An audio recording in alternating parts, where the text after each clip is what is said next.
We think of comets as some of the heaven's more spectacular pieces of eye candy, and most are benign, orbiting harmlessly around the sun. But some will inevitably collide with another body, like Earth. At speeds of 25,000 miles an hour, even a small cosmic raider can wreak enormous havoc.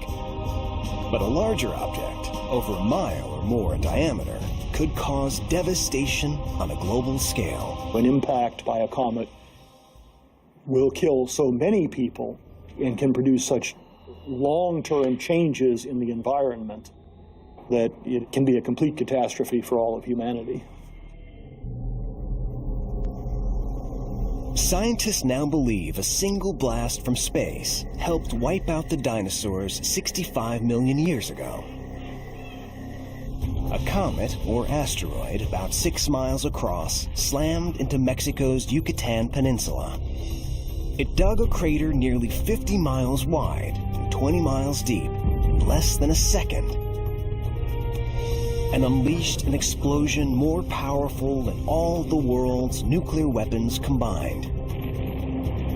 The force of the shockwaves triggered earthquakes worldwide and sent tsunamis surging across the oceans. A mammoth dirt cloud erupted miles into the sky, engulfing the globe and blocking out the sun for years. The dinosaurs slowly perished, and they were not alone. More than half of the Earth's species were also wiped out. In our solar system, there are 2 kinds of cosmic bullets capable of devastation on a planetary scale: asteroids and comets. Asteroids are essentially tiny planets, dense boulders of rock and metal left over from the formation of our solar system 4.6 billion years ago. Most are bunched between Mars and Jupiter in an orbit called the asteroid belt. Comets, on the other hand, are far more mysterious. Though also formed at the birth of our solar system, they are made up of rock and ice. Many, like Halley's Comet, orbit the sun in predictable paths on predictable schedules.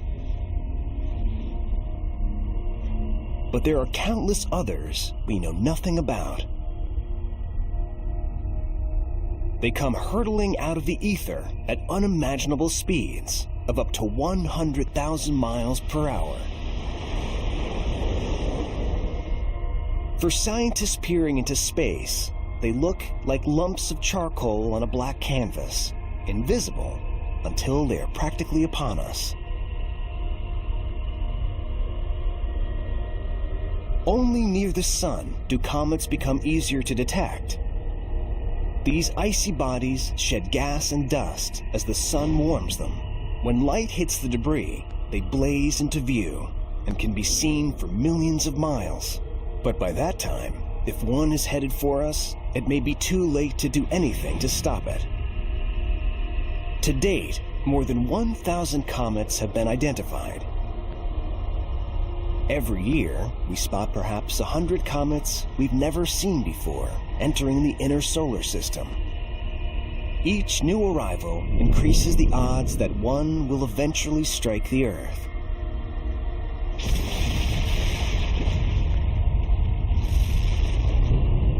The Earth is in a cosmic shooting gallery. We get hit by pieces of comets and asteroids of all sizes, and the big ones certainly pose a very real threat. It's only a matter of time before the comet is in the same place as the Earth. Giant pockmarks all over our planet testify to past assaults. And these collisions may be more frequent than we like to think. The latest big one happened a little more than a century ago. In 1908, a massive explosion rocked Tunguska in Russia's remote region of Siberia. Eyewitnesses described a flying star with a fiery tail. The sky opened and a fire brighter than the sun poured out. whether an asteroid or a comet, it collided with the Earth's dense atmosphere at such a high rate of speed, the friction caused it to explode in mid-air. It blew up 5 miles above the surface of the Earth, creating this huge explosion, and lit up the atmosphere for days. You could actually read in Europe at night. The Tunguska blast, as we now call it, was bigger and more powerful than the eruption of Mount St. Helens. It left no telltale crater, but it did flatten a forest of millions of trees over hundreds of square miles, an area bigger than that of Washington, D.C. If that would have happened over a metropolitan area, it would have just wiped out the population for thousands of square kilometers around the impact site. To astronomers, Tunguska was a near miss, a relatively minor impact. But a major impact from a comet would have devastating effects. Imagine the following scenario. Scientists have spotted a 2-mile-wide comet on a collision course with Earth. It's too late to stop it. The first thing you'll know is when the sky lights up and the ground shakes. Brilliant meteors streak across the sky as the giant comet's debris strikes the Earth's atmosphere. Forests catch fire, ignited by the superheated air. When the comet hits, the blast kicks up millions of tons of fiery rock and dirt. The airborne debris blankets the planet and blocks out the sun. Day turns to permanent night, bringing freezing temperatures and year-round winter. It takes more than a year for the dust to settle and sunlight to filter through the clouds. When it does, the Earth starts to warm, quickly. Elevated levels of gases created by the fires turn the planet into a sweltering greenhouse. Millions of species of living things that survived the earlier cold cannot take the heat. They die. It takes thousands of years for life on Earth to recover. How great are the odds a comet will strike the Earth? Will another impact occur? You bet. It's going to happen again. The Earth is sitting out there with a bullseye on it. The chances of a major impact in our lifetimes may be slim, perhaps on the order of 1 in 100,000. But astronomers the world over are working fervently to understand these strangers in our midst, struggling to learn what comets are and where they come from. Mankind's ultimate survival may depend on our ability to stop one before it strikes.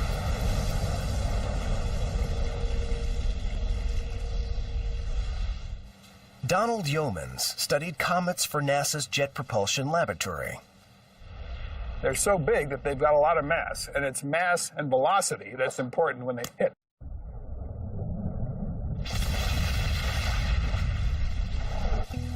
If we could track comets in advance and plot their orbits, we'd likely have many years of warning if the orbits veered toward us. It may seem like a tall order to scan the vast sea of space for that one pinprick that could spell disaster. But that's exactly what astronomers are doing. In 1992, the U.S. government launched an aggressive program to analyze the threat comets and asteroids pose to Earth. It's called the Space Guard Survey. Today, scientists all over the world are involved in the painstaking process. They point their telescopes at a single region of the sky and take periodic snapshots. Then they line up the images, looking for anything that moves from frame to frame.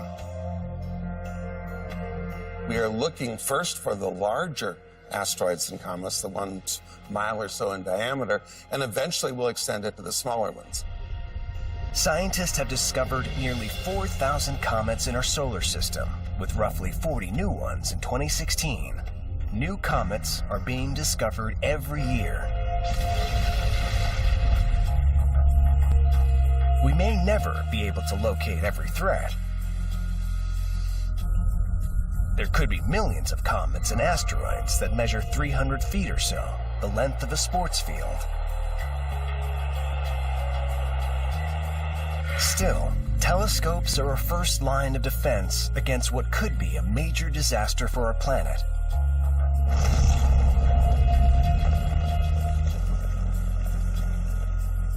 If you don't look, you won't know anything's coming.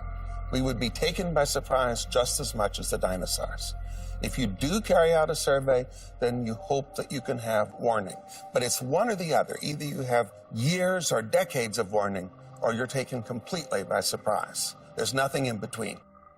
There's three things that are important. You have to find them early, you have to find them early, and you have to find them early. Suppose we do detect a comet headed for Earth.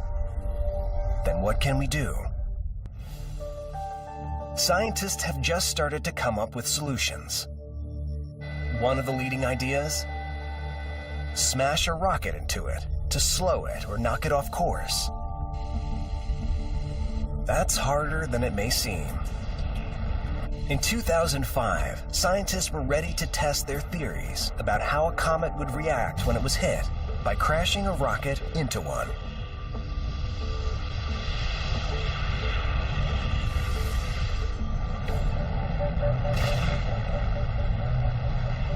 It was called Deep Impact. It began here at NASA's Vertical Gun Range in Mountain View, California, where it was the job of Dr. Pete Schultz and his team to figure out what the comet would do when it was hit. This particular instrument allows us to fire a small sphere, about a quarter inch, at speeds that are maybe 6 or 7 times the speed of a rifle bullet. This whole assembly rotates up to an elevation where the gun is basically 3 stories high.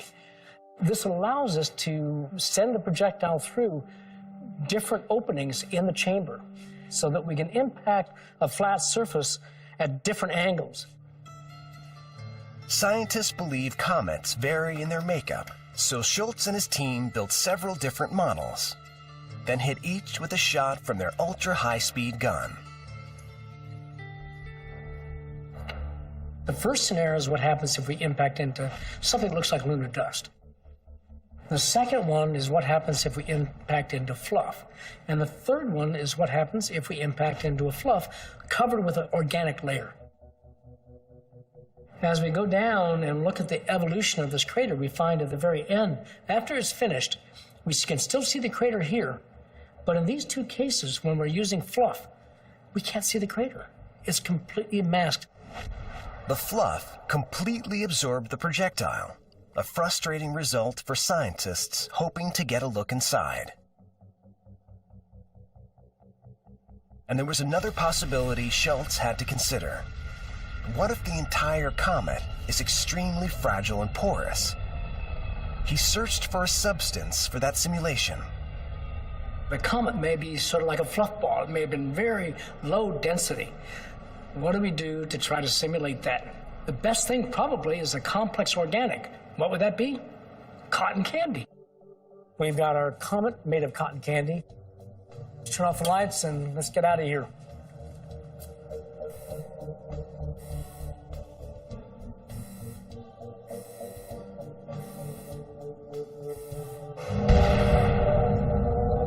The projectile soars right through the comet, but the force shatters it.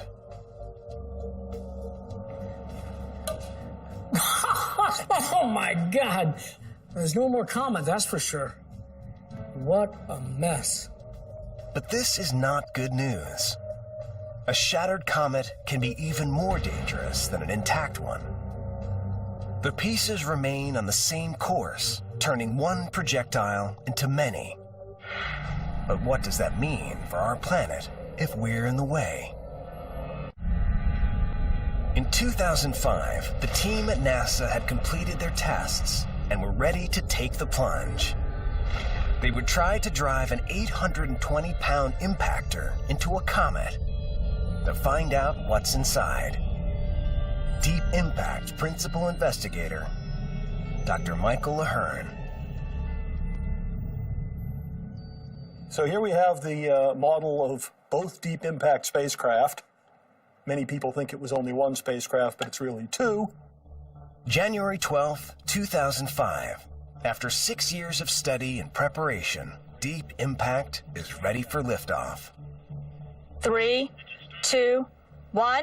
We have ignition and liftoff of a Delta II rocket carrying Deep Impact. The spacecraft's destination is a 4-mile-wide comet named Tempel 1. Discovered in 1867, it's well known to astronomers. It orbits the sun every 5.5 years and has lost much of its gas and ice. People would argue that you should preserve the comets for posterity, but doing a violent study on one that is just typical of a whole class seemed to us to be the right choice for science. Deep Impact takes 5 months to reach Tempel 1's orbit. On July 2nd, 2005, it turns and points its cameras at the comet, 500,000 miles away.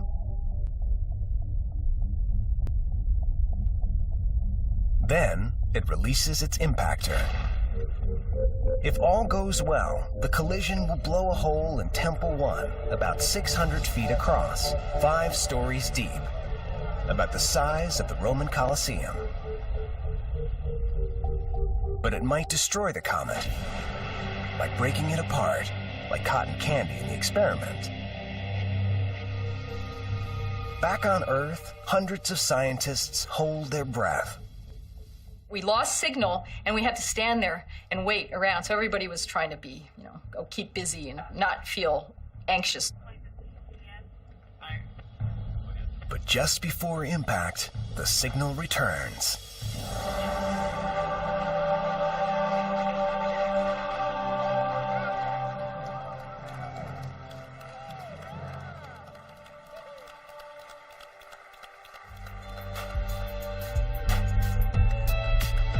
The half-mile-wide comet and NASA's 820-pound craft have collided at 23,000 miles an hour. The explosion is equal to nearly 5 tons of TNT. It completely vaporizes the impactor and kicks up far more dust than anyone expects. The amount of dust is a telltale clue to the comet's makeup. Tempel 1, at least on the surface, contains far less ice than scientists expected. This is the first data we've ever had. So in that sense, it's revolutionary. Analysis of the dust showed molecules containing carbon, organic material. So it's plausible that comets could have brought such material to Earth early in its history. Scientists hope to learn something else from Deep Impact. Clues about how to stop a comet from colliding with Earth. Some thought Deep Impact might knock Tempel 1 into a slightly different orbit. But the comet has continued on exactly the same path as before. It was a secondary objective of the Deep Impact mission to come up with a plan to mitigate an impact if we had to. Did we figure out what it would take to move a comet out of an orbit that was intersecting the Earth? We didn't figure out enough. One plan calls for detonating a nuclear warhead near the comet to nudge it onto a different path. A controversial proposal because of the unknown consequences of releasing radiation in space. Others have called for drilling into the nucleus and setting off a blast inside. But as we've seen, this has the danger of turning one deadly projectile into many. The pieces could continue on the same orbit, and like the blast from a shotgun, wreak destruction over a wider area.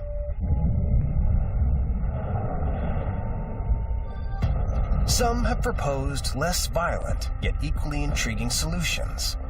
They suggest putting lasers on the moon, where the Earth's atmosphere would not deflect them. The lasers could bore into a comet and melt its icy glue. We might even hitch a spacecraft to a comet and tow it out of our way. Whatever the solution, all ideas remain on the drawing board. If a comet is on a collision course, we may not be able to do anything. A subtle wobbling in the light of B. It could be a sign of tugging from a planet's gravity. If a planet is there, it literally hugs its parent star, with an orbit that's even closer than Mercury is to our sun. It's probably molten, with surface temperatures in excess of 1,000 degrees centigrade. Are there other planets far enough out for liquid water to flow? That prospect is the subject of intrigue in science and science fiction.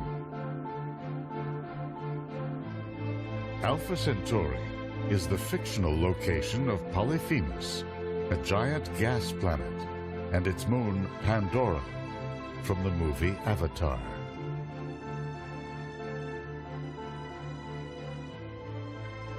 The year is 2154. Earth has been ruined by environmental catastrophe. Greedy prospectors board the hybrid fusion antimatter spaceship, Venture Star. They descend on an innocent hunter-gatherer people called the Na'vi. Could such a place exist this close to home?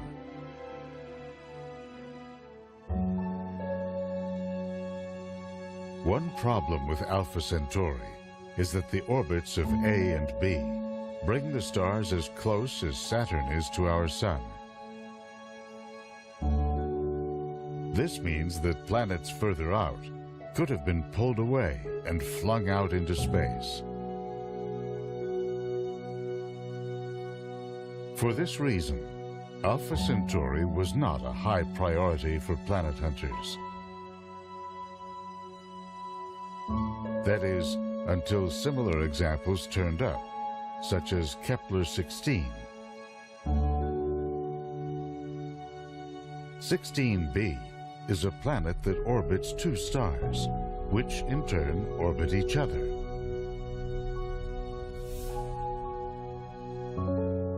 Or Gliese 667, a triple star system 22 light-years from Earth.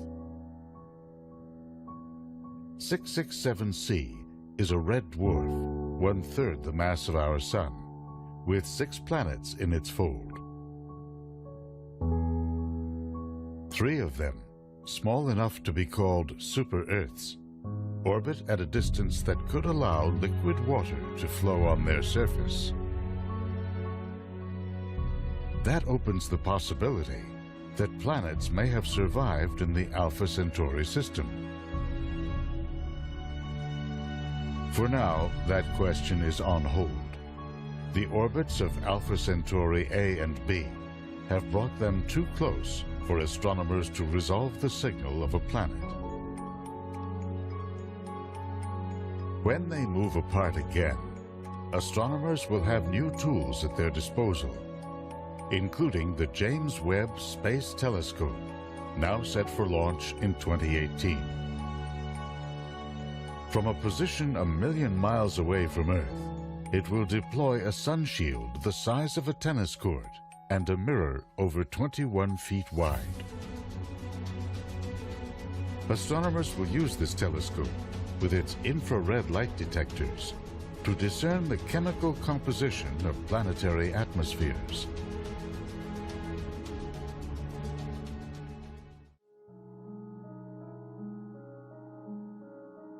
Here are Alpha Centauri A and B, as seen by the Cassini spacecraft just above the rings of Saturn. Assuming it's worth the trip, you'd have to travel a distance 30,000 times the orbit of Saturn to reach them. Put another way, if Earth to Saturn is a meter, then Earth to Alpha Centauri is New York to Chicago.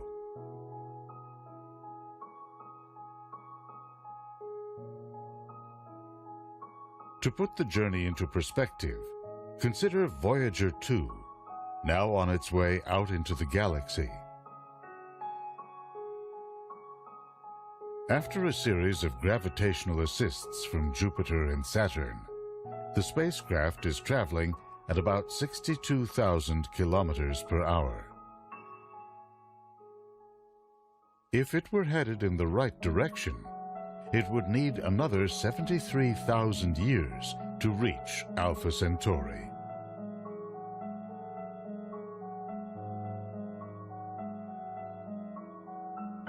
The dream of traveling to other solar systems was forged by rocketeers a century ago. A Russian schoolteacher, Konstantin Tsiolkovsky, inspired generations of space visionaries with sophisticated ideas about multi-stage launch vehicles. He imagined the construction of space stations in Earth orbit and eventually permanent space colonies. Someday, he predicted, we'll evolve into a whole new species, Homo cosmicus.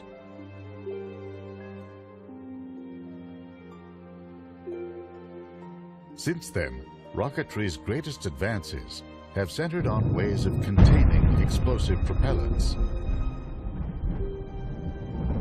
and methods of maintaining stable flight at high speeds. The problem with chemical rockets is that they are just not very efficient.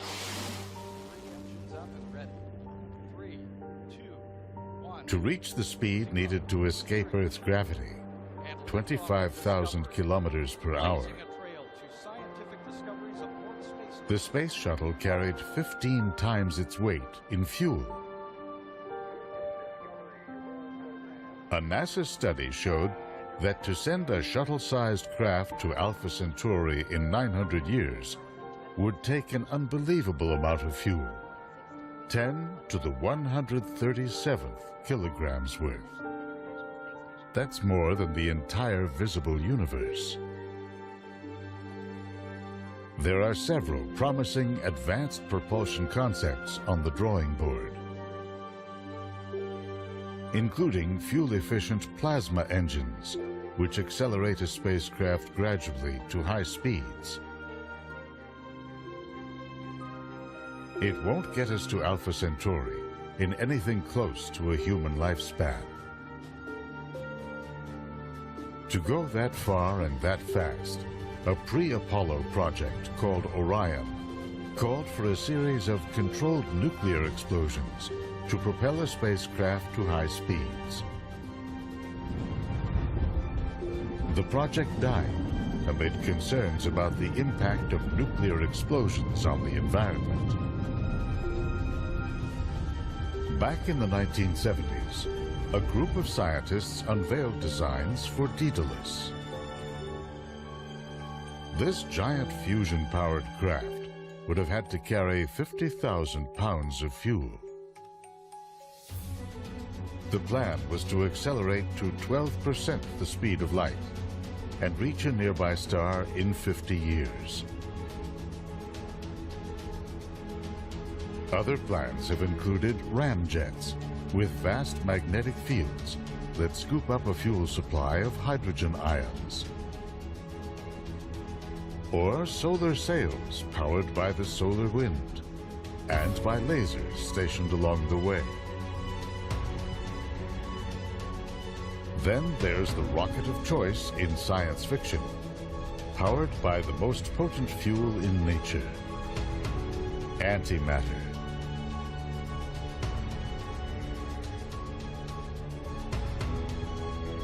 In James Cameron's Avatar, a fusion antimatter hybrid engine powers a 1,500-meter-long spaceship. It makes the journey to Alpha Centauri in just 6 years. Antimatter consists of electrons and protons, but with their electrical charges reversed. Whenever it comes into contact with normal matter, the two annihilate each other in a ferocious blast of energy. Only trace amounts can be found in the universe today. For example, in the high-energy environments of black holes. It's so powerful that a mere 10,000th of a gram is about all it would take to send a spacecraft to Jupiter. Current designs for an antimatter drive use magnetic fields to isolate and channel the fuel.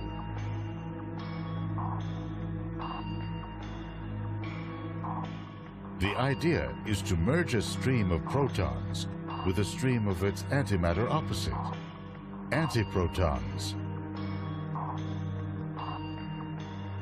A magnetic field pinches or compresses the combined streams into a narrow beam.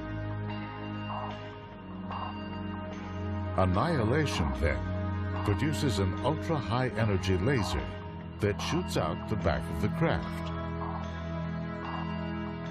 That causes a recoil effect that pushes on the magnetic field produced by the beam and propels the craft forward. Antimatter can be produced on Earth in giant physics labs like the Large Hadron Collider.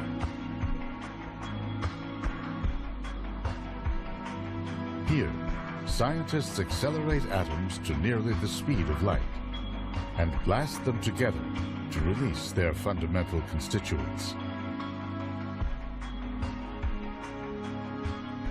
The yield is so small that the cost of producing just a gram's worth of antimatter would be upwards of $100 trillion. And the stuff is so volatile that storing more than a few atoms at a time remains a significant challenge.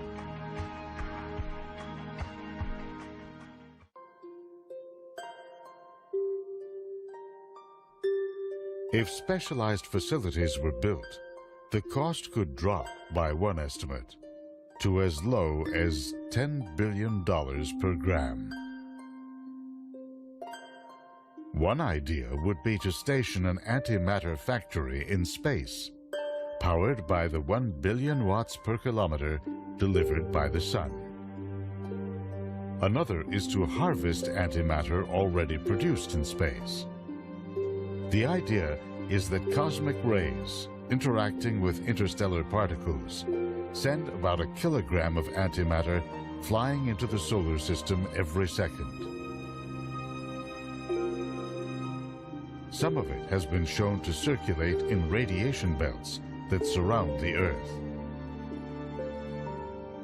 Theoretically, it could be captured by a large magnetic scoop that sits in a high orbit above the planet.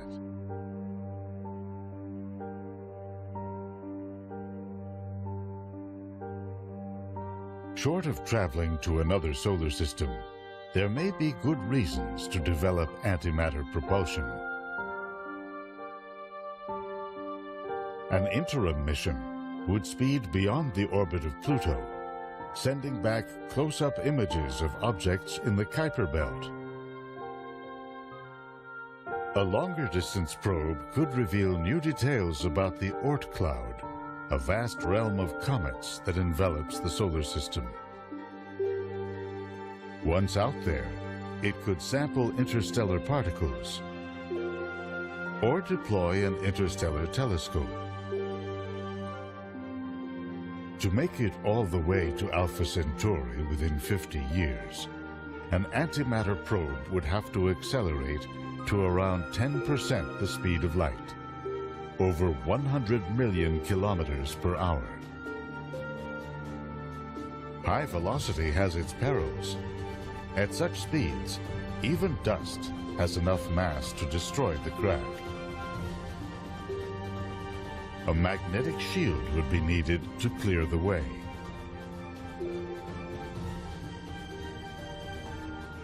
If it could be done, there may be other destinations to consider.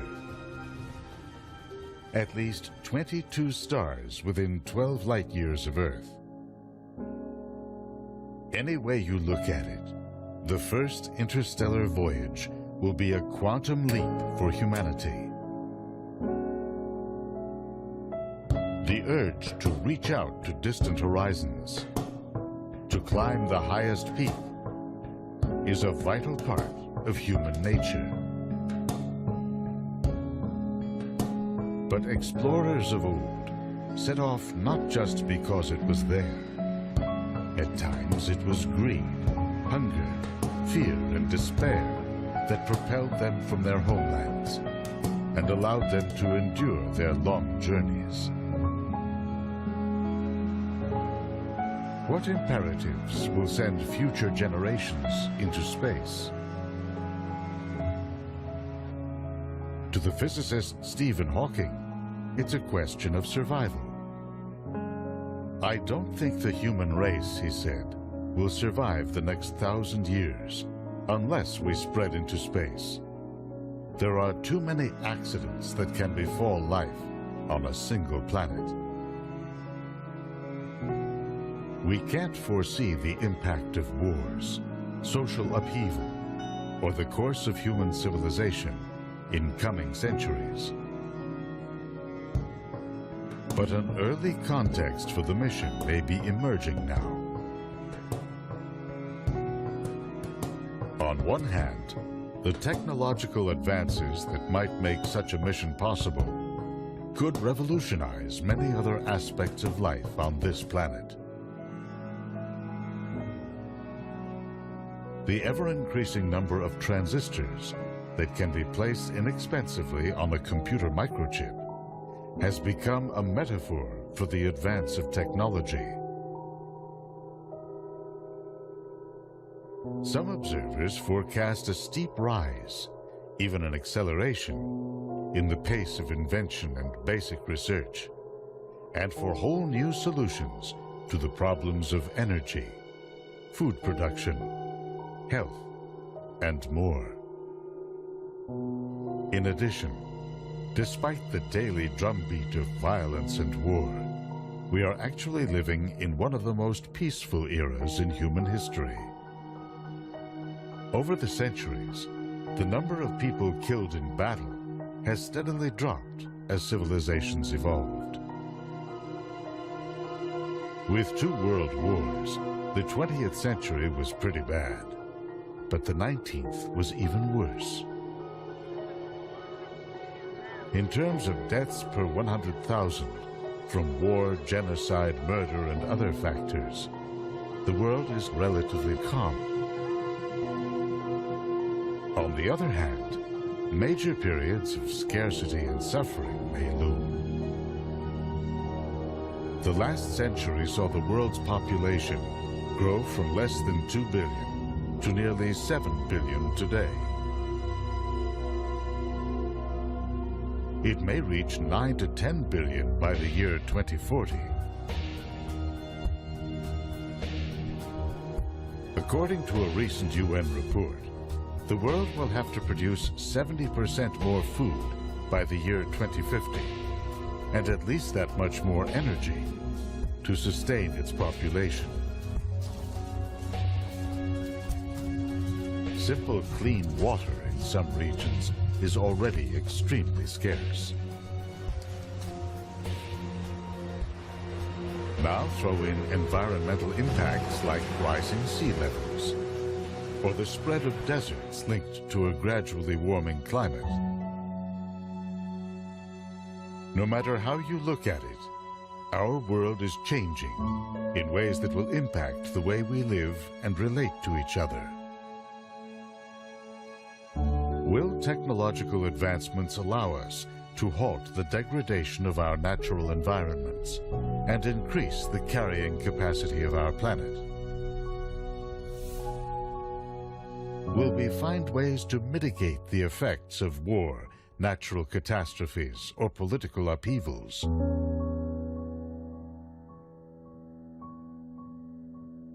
The technology needed to launch a first interstellar mission is certainly decades away. The actual journey could take centuries. The mission will likely be designed to relay basic information on a world whose light we have studied intensively from afar. Back home, it will no doubt spur reflection on who and what we have become as a people, as a planet.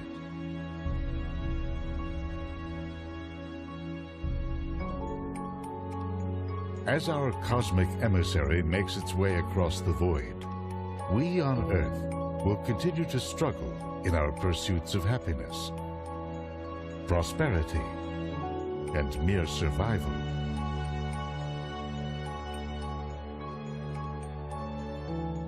When it arrives, we'll scan the data for evidence of a world like our own,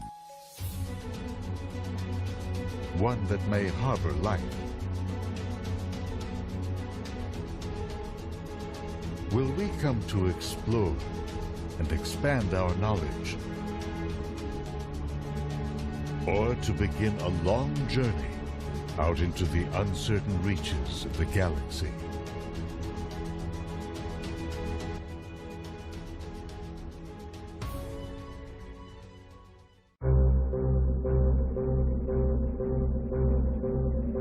The year is 2154. Our planet has been ruined by environmental catastrophe.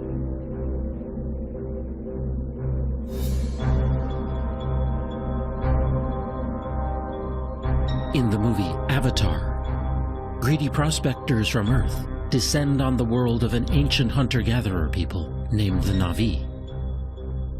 Their home is a lush moon far beyond our solar system named Pandora. Could such a place exist? And could our technology and our appetite for exploration one day send us hurtling out to reach it? In fact, the supposed site of this fictional solar system is one of our most likely real interstellar targets, until a better destination turns up. Pandora orbits a fictional gas planet called Polyphemus. Its home is a real place, Alpha Centauri, the brightest star in the southern constellation of Centaurus. At 4.37 light-years away, it's part of the closest star system to our Sun. Alpha Centauri is actually two stars, A and B, one slightly larger and more luminous than our own Sun, the other slightly smaller. The two stars orbit one another, swinging in as close as Saturn is to our Sun, then back out to the distance of Pluto.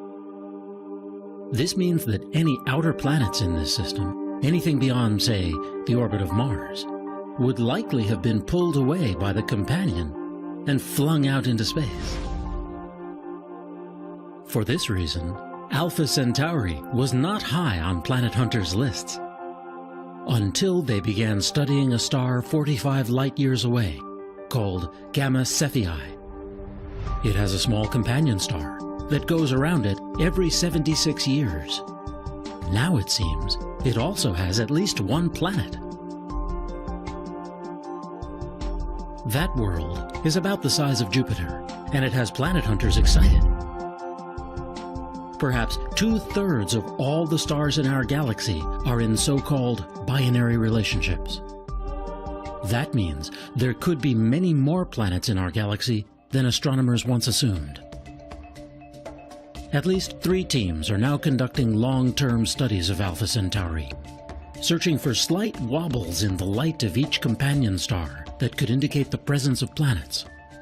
If they find a planet that passes in front of one of the stars, astronomers will begin intensive studies to find out what it's like. One of their most promising tools will be the James Webb Space Telescope, scheduled for launch in 2014 or 2015. From a position 1,000,000 miles away from Earth, it will deploy a sun shield the size of a tennis court and a mirror over 21 feet wide.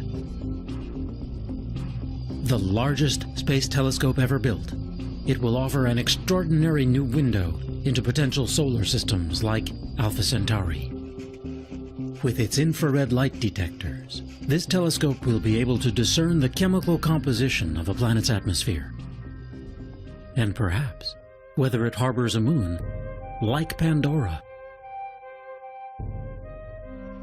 One prominent planet hunter predicted that if a habitable world is found at Alpha Centauri, the planning for a space mission would begin immediately. Here's that star duo seen by the Cassini spacecraft just above the rings of Saturn.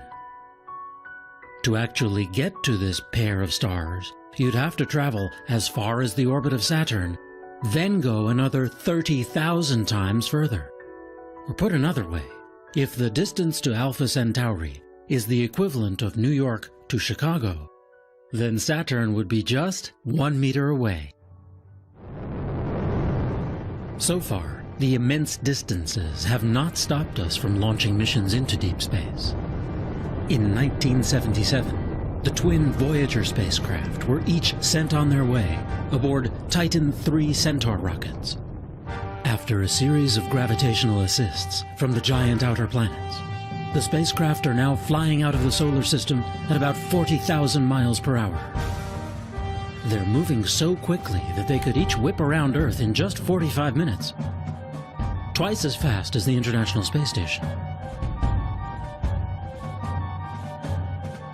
Voyager 1 has now traveled over 110 astronomical units. That's 110 times the average distance between Earth and Sun, or about 10 billion miles. But don't hold your breath. If it was headed in the right direction, it would need another 73,000 years to travel the 273,000 astronomical units to Alpha Centauri. When it comes to space travel, we've yet to realize the dream forged by rocketeers a century ago. A Russian schoolteacher, Konstantin Tsiolkovsky, inspired generations of space visionaries with sophisticated ideas about multi-stage launch vehicles.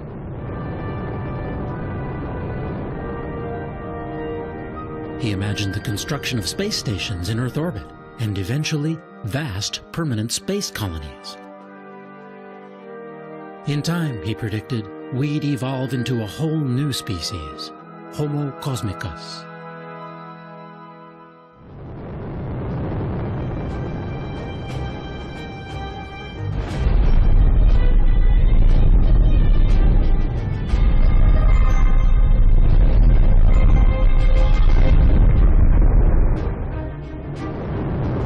Since then, rocketry's greatest advances have centered on ways of containing explosive propellants and methods of maintaining stable flight at high speeds. The problem is that chemical rockets are just not efficient for long-distance space travel. To reach the speed needed to enter orbit around Earth, 17,500 miles per hour, the space shuttle must carry 15 times its weight in fuel. And that's efficient compared to some other rocket systems. And you'd need to be traveling more than 25,000 miles per hour to break free of Earth's orbit and go anywhere else.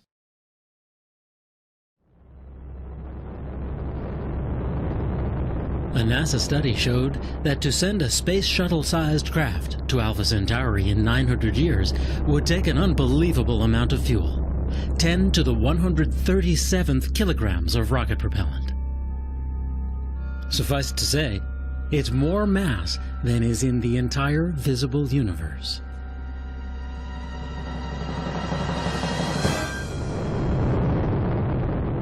While only a very tiny percentage of NASA's budget goes to advanced propulsion, there are some promising ideas on the drawing board.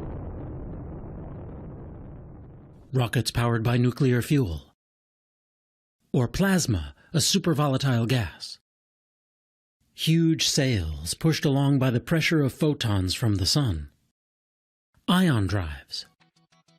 But to reach Alpha Centauri within a human timescale, we'll have to go with the most potent fuel in nature that we currently know, It's the science fiction fuel of choice, antimatter.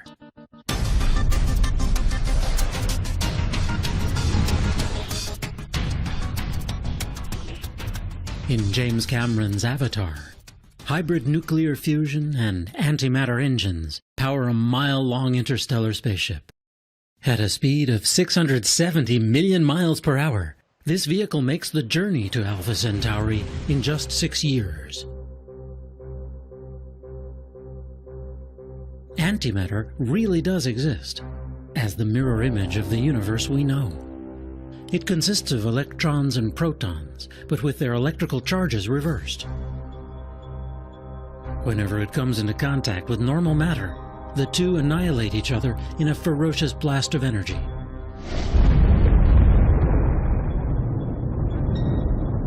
Large amounts of antimatter were created and destroyed in the fiery dawn of our universe, the Big Bang. But somehow, in one of the great mysteries in science, we were left with a universe whose visible substance is almost all normal matter.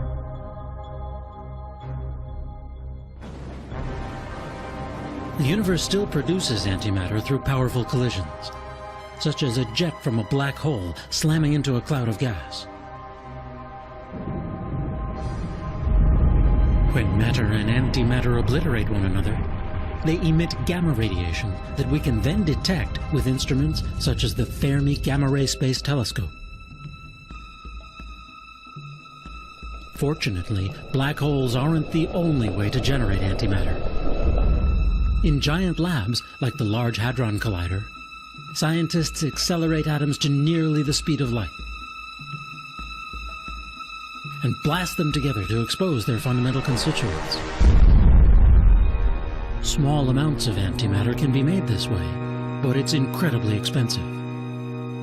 With a dedicated facility, the cost of producing it might come down far enough to produce usable amounts. And that's the hope of one researcher. Dr. Gerald Smith has been working for over a decade to find a way to trap this volatile substance and store it in isolation from the rest of the universe.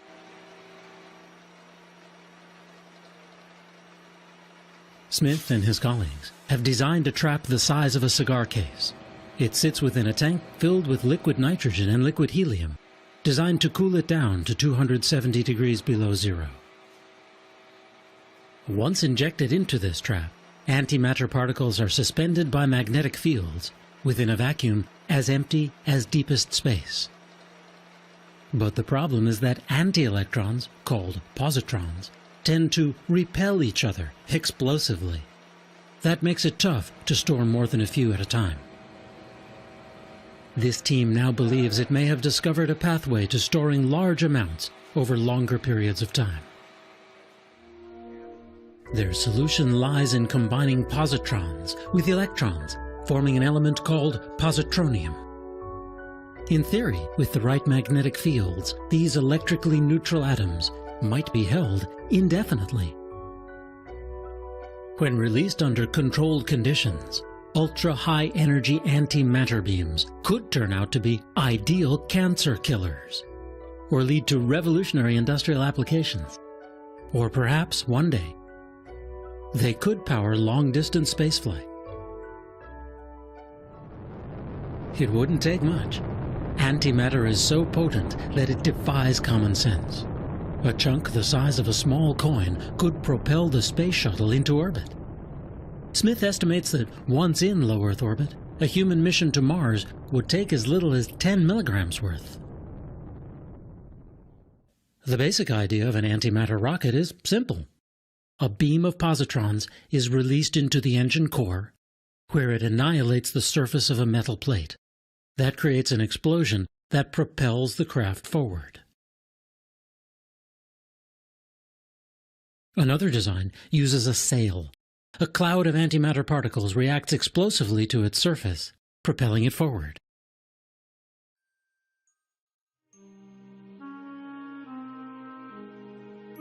Short of traveling to another solar system, there may be good reasons to contemplate developing antimatter propulsion.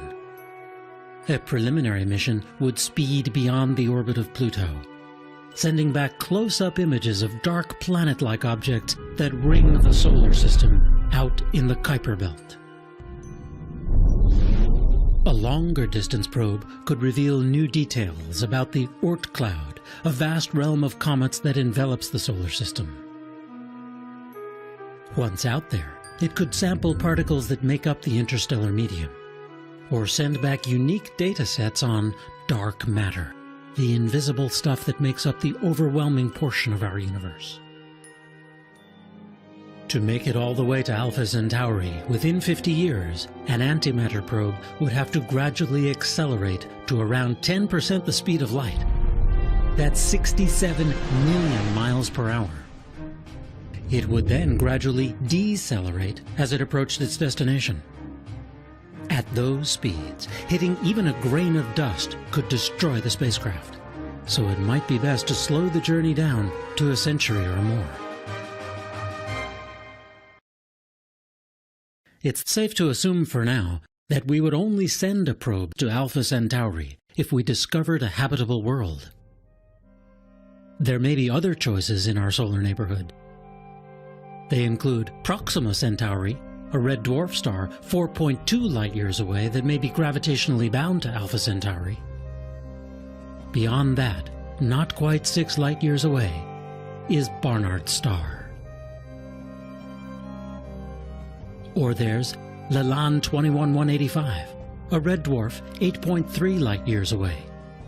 We already know it has 2 Jupiter-sized planets. There are at least 22 stars within 12 light-years of Earth.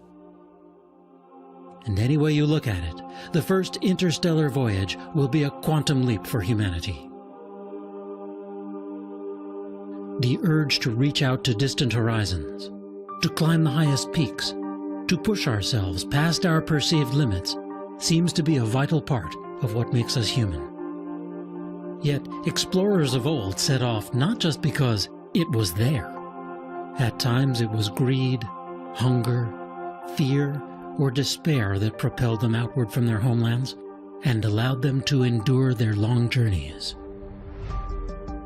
Whether we attempt to make this leap to the stars may come to depend on how we regard this planet. To the physicist Stephen Hawking, the journey is imperative. I don't think the human race, he said, will survive the next 1,000 years unless we spread into space. There are too many accidents that can befall life on a single planet. Indeed, we can't foresee the impact of wars, social upheaval, or the course of human civilization in coming centuries. But today, we can see the often conflicting trends that could one day propel us out into the interstellar void. On one hand, the technological advances that might make such a mission possible could revolutionize many other aspects of life on this planet. The ever-increasing rate at which numbers of transistors can be placed inexpensively on computer microchips has become a metaphor for the advance of all technologies in this century. From a few thousand transistors on the first printed circuits of the 1970s, computer chips now have billions etched onto their surfaces. Even that number could seem amazingly small in another few decades. Many observers forecast a steep rise, even an acceleration, in the pace of invention and basic research, and for whole new solutions to the problems of energy, food production, health, and more. On the other hand, major periods of scarcity may loom. In the 20th century, the world saw the largest increase in its human population, from less than 2 billion up to 6 billion. The world's population is now around 6.8 billion. It's expected to reach 9 to 10 billion by the year 2040, with the biggest gains in Asia and Africa. According to a recent UN report, the world will have to produce 70% more food by the year 2050, and at least that much more energy to sustain its population. The scarcity of just simple clean water in some regions is already frightening. Now throw in environmental impacts. like rising sea levels, or the spread of deserts linked to a gradually warming climate. The culprit, to most scientists, is rising emission of greenhouse gases like carbon dioxide since the start of the Industrial Revolution. This map charts rising temperature readings from the year 1885 through to the present. In some places, they've gone up by as much as 2.5 degrees Fahrenheit. Computer models project the trend out to the end of this century. Depending upon population growth, energy use, and conservation, temperatures could rise anywhere from 2 to 11 degrees more. Will technological advancements allow us to halt the degradation of our natural environments and increase the carrying capacity of our planet? Will we find ways to mitigate the impacts of war, natural catastrophes, or political upheavals? No doubt, if or when we launch our first mission beyond this solar system, the occasion will spur reflection on who and what we have become as a people, as a planet, just as the first missions to the moon and our neighboring planets once did. At first, we'll send a probe designed to relay basic information on what's there. On a world... A subtle wobbling in the light of B. It could be a phenomenon, or is space in fact teeming with life?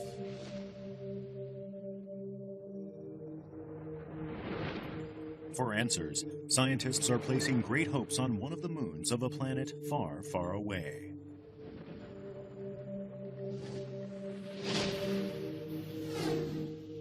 More than 1 billion kilometers from Earth lies the planet Saturn. Hidden amidst its rings is a moon with good prospects of harboring life.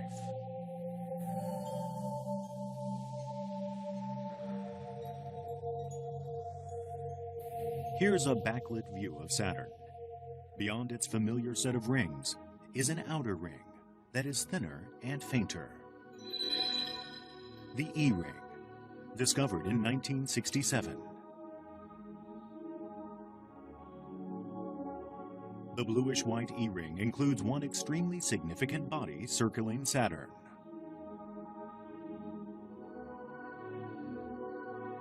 Enceladus, one of Saturn's many moons. Diameter, 500 kilometers. Its bright white color comes from ice. Enceladus appears to be covered in it.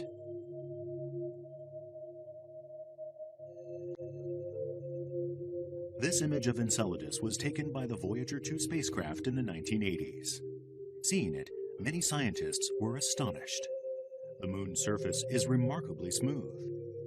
The elimination of craters in some areas suggests massively transformative tectonic events.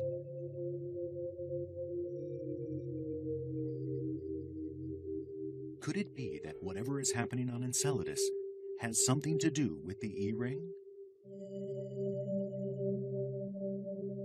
As we shall see, the very human desire to solve this riddle leads us to place great hopes on the existence of extraterrestrial life. And liftoff of the Cassini spacecraft on a million-mile trek to Saturn. The Cassini Saturn probe left Earth in 1997.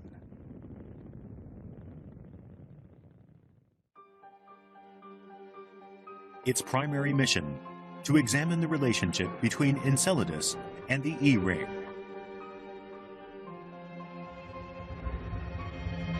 Cassini's voyage to Saturn took 7 years.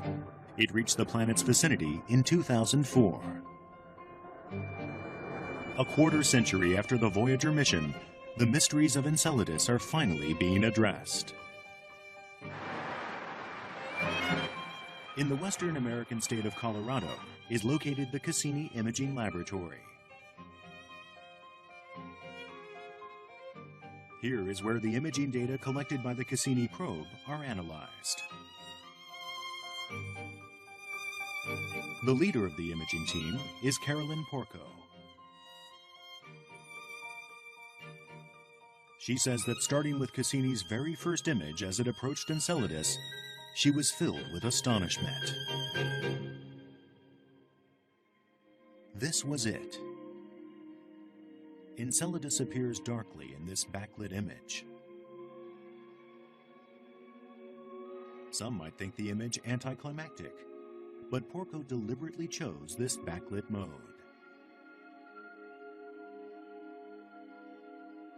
Some suggestions were that there might actually be geysers. There might be little volcanic kind of geysers coming off the surface of Enceladus, spewing tiny ice particles into orbit around Saturn and forming the E-ring. We, in fact, had planned our sequences of images to include observations where we're looking in the direction of the sun, so that if there was a plume of very tiny particles, we would be able to see it. Here's an example of backlighting using a humidifier. We create a fine mist, normally invisible. But if we then shine a light on it from behind, the mist becomes clearly visible. This backlit effect was precisely what Porco had intended.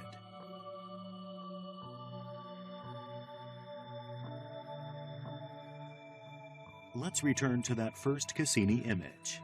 If we look closely at the south pole of Enceladus, we see what Porco had been hoping to see, a conspicuously bright portion. A month later, a backlit Enceladus was photographed once again. In the same location, one could clearly make out filaments of light, a plume being sent from Enceladus into space. Analysis of the images revealed that this plume extended more than 100 kilometers. What really, I think, made everybody just stand back in awe was the magnitude of this phenomenon. July 14th, Cassini began a major phase of research. Reducing altitude to 168 kilometers, it made detailed observations of the terrain near the south pole of Enceladus. The mysterious moon then displayed features that even Porco had not anticipated. A number of vertical blue streaks. No craters at all, just this series of parallel fractures stretching for 130 kilometers. The anticipated volcanic topography was not present, but it was equally clear that the area had seen robust geological change. It looks totally different, unique. Not only did the imaging team get this incredible look at this region that no one had ever really seen before, which is the south pole of Enceladus, and not only did we find that it was geologically unique, was characterized by this set of fractures, and was crater-free, very bright.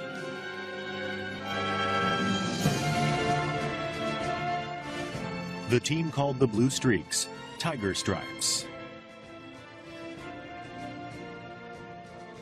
The tectonic activity across this area was indicated also by the surface temperatures. The average on Enceladus is minus 200 degrees Celsius. But the tiger stripe showed a dramatic increase to minus 80 degrees Celsius. Some researchers estimate that the highest portions of that area rise to minus 20 degrees. Furthermore, the nature of the plume was revealed. Analysis of the data showed it to be comprised mainly of ice and water vapor.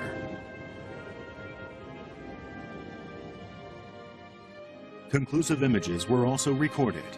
Clearly, what had looked like perhaps a single flare actually incorporated more than a dozen individual jets or geysers. Moreover, the jets were issuing along the tiger stripe fractures.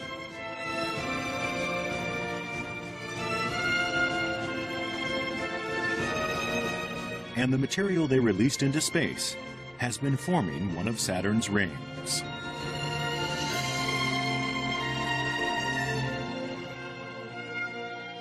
The bluish-white E-ring is thus a band of ice chunks, formed by high-volume eruptions of ice from Enceladus. I keep calling it the Enceladus Interplanetary Geyser Park. You know, that would be a great place. That would be one of the sightseeing, top 10 sightseeing locales in the solar system. If we could actually land on the Tiger Stripes, we would be able to see their jets ejecting ice and vapor from the ice fissures at fearsome speed, some 100 meters per second. Rising as high as 100 kilometers, they would present a thrilling spectacle. And many scientists have begun to believe that Enceladus must harbor life. Why do they think so?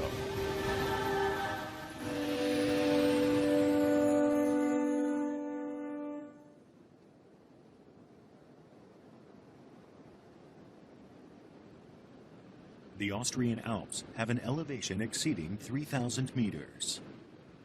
Near their summits lie glaciers. One scientist thinks that this area bears a striking resemblance to the Tiger Stripes of Enceladus.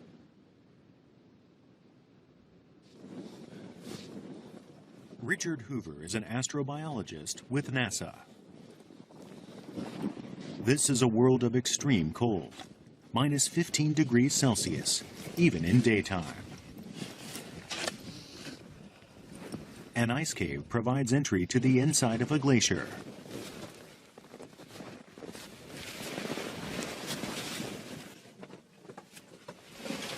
Sunlight cannot reach into the ice cave. This is a world of darkness, like Enceladus, which exists so far from its sun.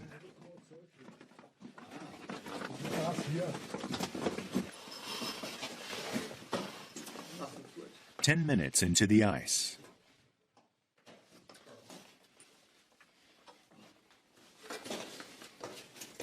A huge space opens up.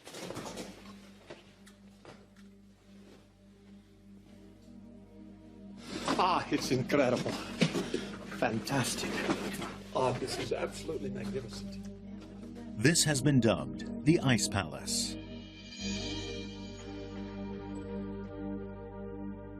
Huge columns of ice. Hoover posits that the Tiger Stripe area on Enceladus must look like this. These spectacular ice stalactites hanging down from the surface and from the walls, these kinds of formations may actually be occurring in the Tiger Stripes of Enceladus also, where the ice crystals are forming and then under the gravitational field falling inward toward the center within the crevasses of these magnificent Tiger Stripes.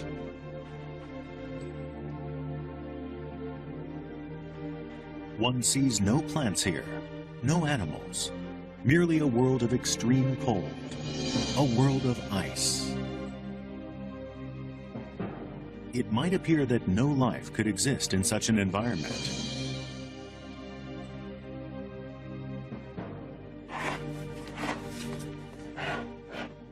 But Hoover thinks differently. He extracts an ice core and carefully bags it. The ice he brought back from the Ice Palace is melted in its hermetically sealed bag and then analyzed. First step, microscopic examination. Nice motility. Wonderful. Blinking right here. This is a bacteria swimming. You see? Yeah. Microorganisms living in a world of ice. Here too, nothing but ice, it had seemed. Yet there was life.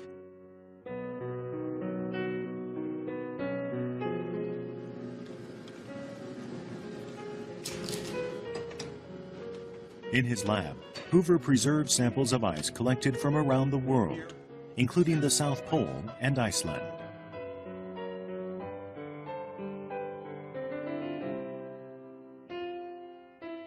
He has found microorganisms in all of these samples. This image conveys the fantastic capabilities of these microbes. The white images are microorganisms. The black background is the water.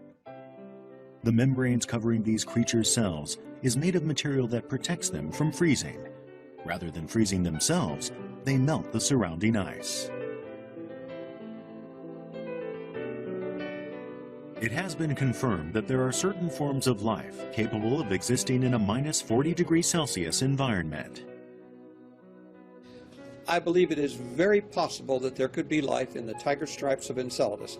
They're much hotter than what anyone believed possible, and we now know that microorganisms live in glacial ice all over the planet Earth. Therefore, there could be microorganisms alive and thriving in the tiger stripes of Enceladus. Considering the sheer tenacity of life, it could well exist on Enceladus too. Of that, Hoover is convinced.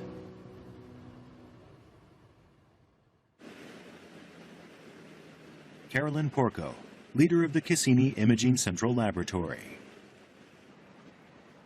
Porco believes that truly potent conditions for life are present under the ice of the tiger stripes. She thinks there's a large body of water there, in its liquid state. Water. It's the reason there's life on Earth.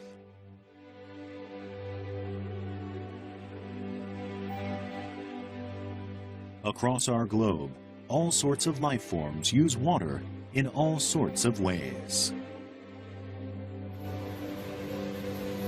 Porco is convinced a huge amount of water lies under the tiger stripes.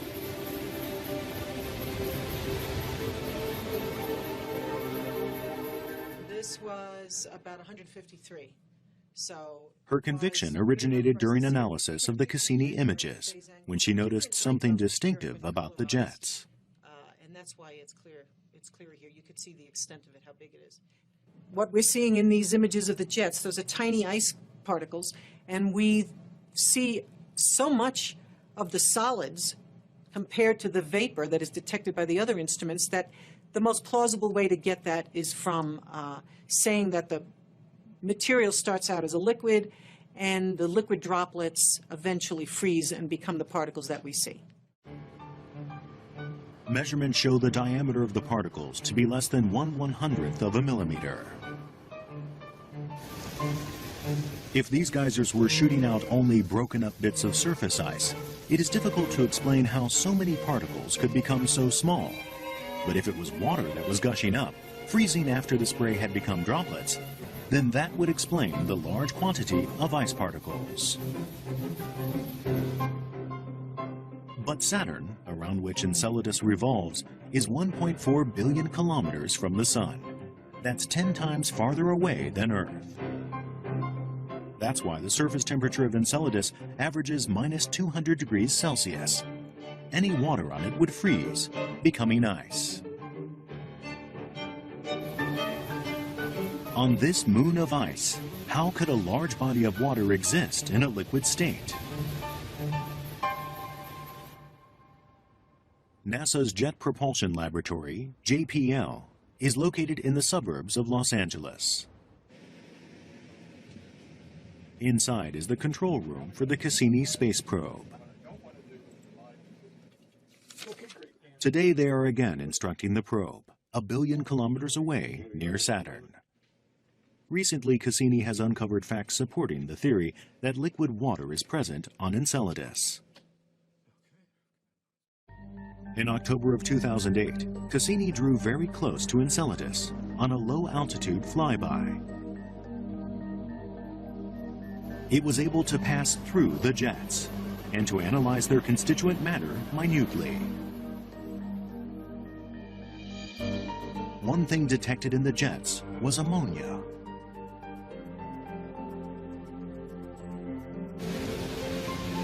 If ammonia is dissolved in water, it permits the water to maintain its liquid state, even in temperatures as low as minus 97 degrees Celsius. In other words, it functions like antifreeze. But there is another factor melting the ice on this frigid moon.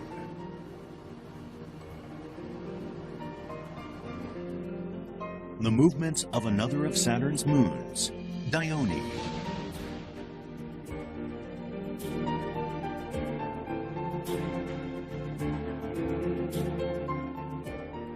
Enceladus revolves around Saturn on an orbit in between Saturn and Dione. Enceladus completes one orbit every 33 hours. It takes Dione exactly twice as long, 66 hours, to complete its own circuit. As a result, once every 66 hours, Saturn, Enceladus, and Dione are all lined up. Subjected to the gravitational pulls of both these bodies, the spherical shape of Enceladus is distorted into an ellipsoid. Then, as the alignment breaks up, Enceladus reverts to a sphere.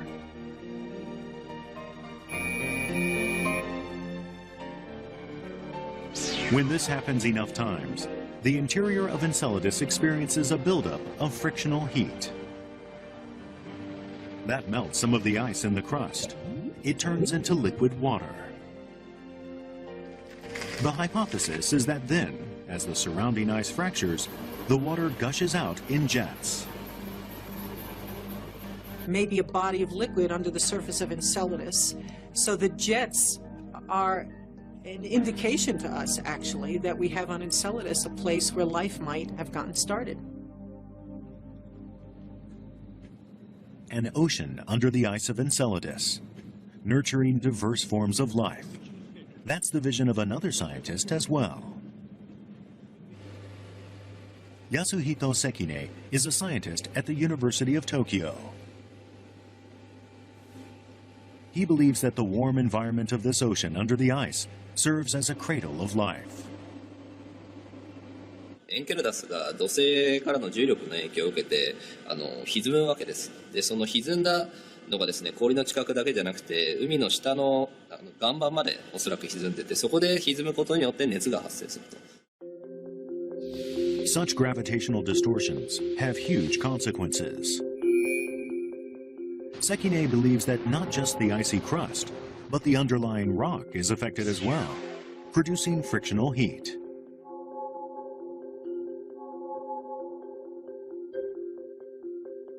Actually, the kind of seafloor envisaged by Sekine for Enceladus has a close counterpart right here on Earth. Here, the seabed is 1,500 meters below the surface. Volcanic activity expels water heated to 300 degrees Celsius. These are called hydrothermal vents. Here, in a world of darkness beyond the reach of the sun's rays, hydrothermal energy nourishes a variety of life forms. Sekine hypothesizes that Enceladus too has an environment like this, one that gives rise to a distinct ecosystem.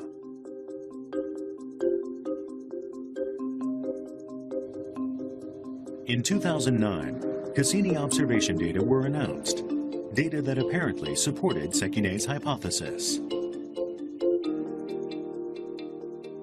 An article in the science journal Nature detailed the elements composing the jets of Enceladus.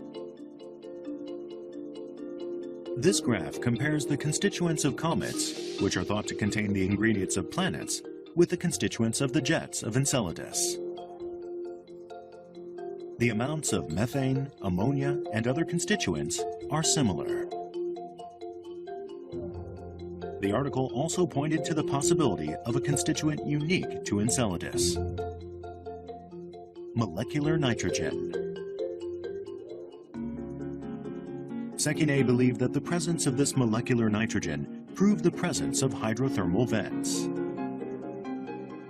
窒素というのはもともとエンケルダスの作った材料物質にはということが分かっています。実際どういう条件でその窒素が生まれているのかということを調べるっていうことは、それはすなわちそのエンケルダスの中の海の環境を特定することができると。With help from the Japan Agency for Marine Earth Science and Technology, Sekine experiments to see how Enceladus might produce molecular nitrogen. He's already replicated the composition of the jets.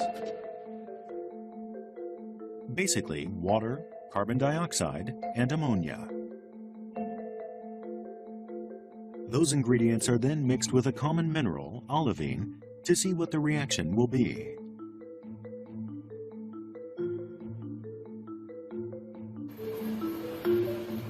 The ocean in Enceladus is thought to be several kilometers deep, creating tremendous water pressure. That high-pressure environment is approximated here by using a special device to apply 300 atmospheres of pressure to the mixture. The temperature is 300 degrees Celsius, about the same as Earth's hydrothermal vents. Will molecular nitrogen be produced?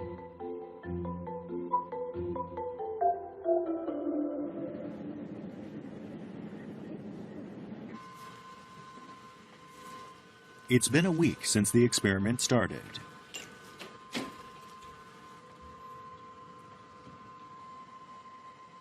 What has happened to the material subjected to this high-temperature, high-pressure environment? Finally, the component analysis. どのぐらいで結果出る？もうものの数分ですね。出てきましたね。ほぼ窒素間違いないですね。Molecular nitrogen, the same component found by Cassini. 嬉しそうですけど、どうですか今？そうですね。これ今ちょうど見えてるピークっていうのが、まさに我々が目指してた窒素 N2 のピークになります。この結果を踏まえて考えると、エンケラダスの中の海の中にも数百度、数百気圧という非常に高圧高温の環境が実際あるんだということを多分示しているんだと思います。Molecular nitrogen is generated by the decomposition of ammonia molecules. Ordinarily, ammonia is a substance that does not decompose at low temperatures. The presence of molecular nitrogen indicates a high-temperature environment. The hidden high-temperature, high-pressure deep-sea world on Enceladus. Life forms that can survive in similarly harsh environments have been found here on Earth. They were discovered at hydrothermal vents in the Indian Ocean. They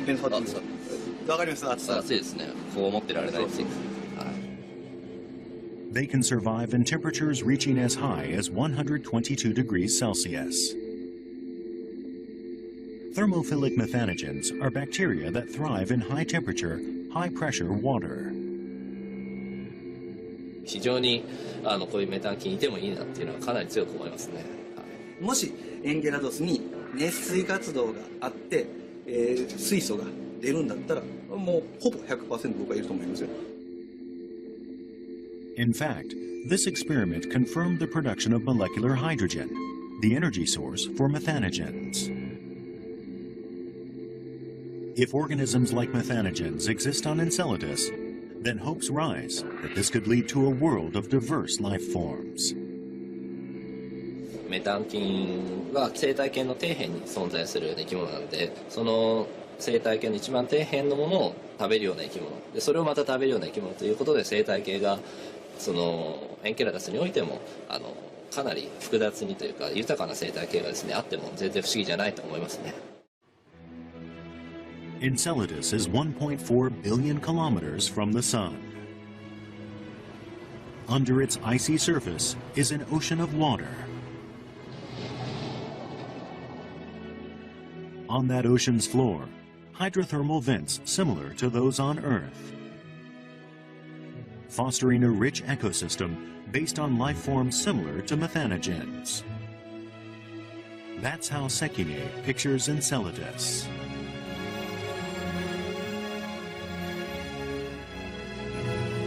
The clue was provided by the jets of Enceladus.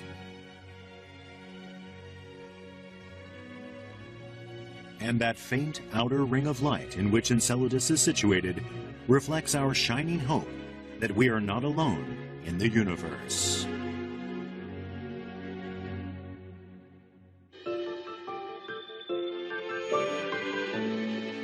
太陽系の外の地球から20光年のところに地球のように生物が住める環境を備えている可能性がある新たな惑星を発見したとアメリカの研究グループが発表しました。That was October 2010. This stunning news of an Earth-like planet that might be able to sustain life reverberated around the world.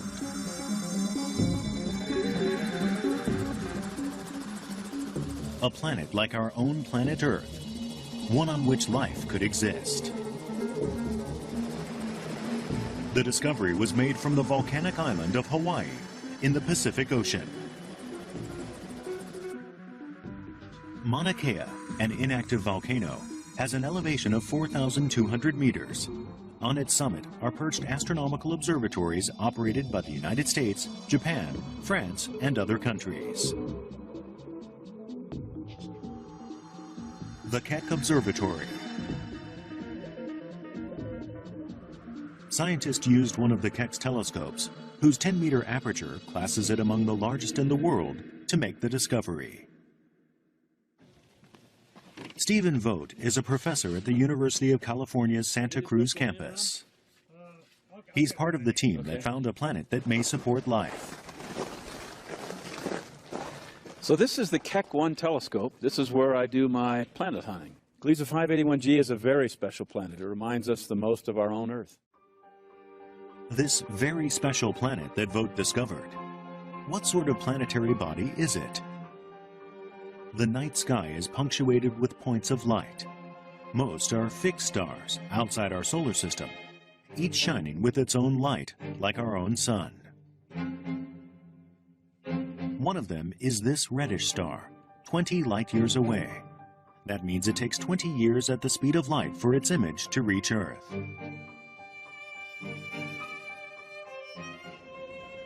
It's only about 1/3 the size of our own sun. The planet that Vogt discovered orbits this star. Since 1998, Vogt has worked with Paul Butler of the Carnegie Institution for Science to observe this red star.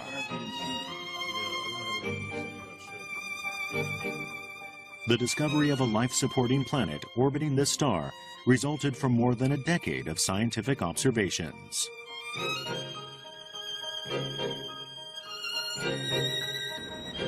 And then, there it was. A planet they designated Gliese 581g, triple the mass of the Earth, in orbit around its central star at a distance of 22 million kilometers. That distance is significant. To understand why, consider our own sun. And consider liquid water, the source of life. If a planet is too close to its parent star, any water on it will evaporate. But if it's too far away, the water will freeze. For water to remain on the surface of a planet, it needs to orbit its parent star at just the right distance, like planet Earth. The vicinity in which water can remain on a planet's surface is called the habitable zone. When Vogt tried to calculate whether or not the planet he discovered was inside a habitable zone, he determined that it was right in the middle of it. It was indeed a planet very much like Earth.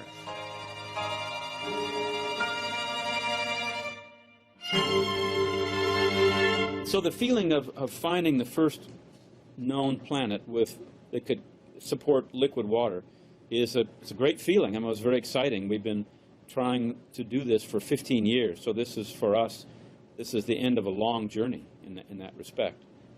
So it's a wonderful feeling. At long last, the discovery of a planet that might have liquid water on its surface. However, even with present observation technologies, the best we can do is to estimate the planet's mass and location. The presence of liquid water on the surface cannot be confirmed by direct observation.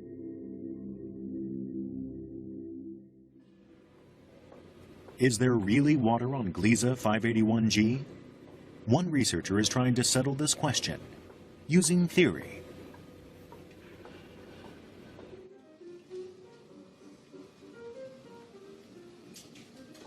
Professor Shigeru Ida of the Tokyo Institute of Technology is using computer simulations to study planet formation.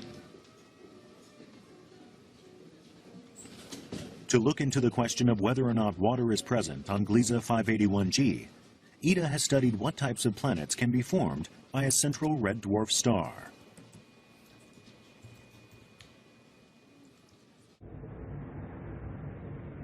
Planets originate from clouds of cosmic dust and gas that group around a central star at the time of its own birth.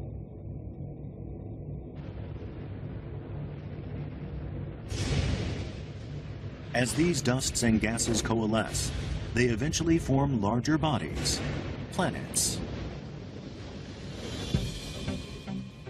Ida has run 3,000 permutations to see what sorts of planets might originate from varying amounts of the same dusts and gases. These are the results. Each dot represents a planet. The colors indicate what the different planets are made of. Green means that the main constituent is rock, as with planet Earth.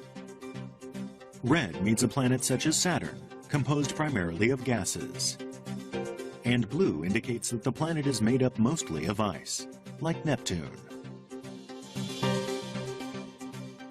Voigt's observations put the mass of Gliese 581G at triple that of Earth's, and its distance from its star at 22 million kilometers. この黒で囲った値というのがグリーゼ 581G の、惑星に対応する場所です。でここを見ますとこの中には、青い点ばかりです。つまりグリーゼ 581G というのは、交流子成分とした惑星である可能性が極めて高いということだと思います。In other words, Gliese 581G is not, like planet Earth, composed primarily of rock. Rather, it's an ice planet, like Neptune. And yet one can still have high hopes that life does exist there. 惑星本体がほとんどが氷でできているので、ハビタブゾーンまで来ればその氷が溶けて、つまり液体の水、つまり海がふんだんにあるような惑星になっているというふうに考えられます。Ida believes that Gliese 581G was born as an ice planet in a cold region far from its parent star. In the course of tens of thousands of revolutions, it gradually drew closer, winding up in the middle of the habitable zone. The result was that the surface ice melted, becoming liquid water, creating an ocean planet. The amount of water on such an ocean planet would be quite different from what it is on our own planet. Look at a cross-section of Earth. It's made almost entirely of rock. The oceans make up just 0.02% of the total mass, a very thin layer. Gliese 581G is different. It's primarily water. In fact, water makes up over 50% of the planet's mass. The first planet ever to be discovered in a habitable zone, Gliese 581G.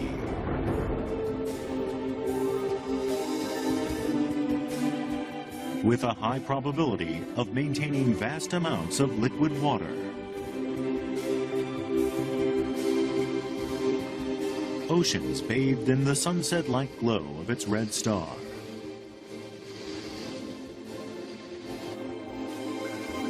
What sorts of life forms might we find there?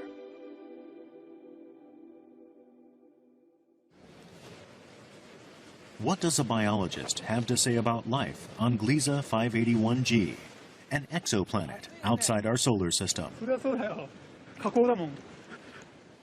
Takeshi Naganuma. He studies life forms in extreme environments like volcanoes and deserts. Given the persistence of life in such extremely adverse circumstances on Earth, he thinks extraterrestrial life must also exist. グリゼ 581G という惑星に生命が存在し得ると聞いた瞬間から、もう僕の頭の中にはそこの星の生物生き物がぐるぐるぐるぐる飛び交ってますね。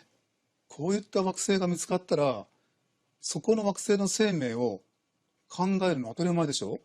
これ生物学者の本能ですよ。1 month after the announcement about Gliese 581G, Naganuma is paying a visit to Ida.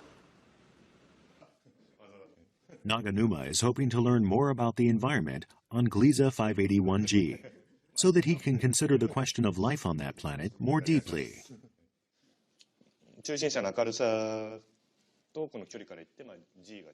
Ida's first step, to explain certain aspects of Gliese 581G's parent star.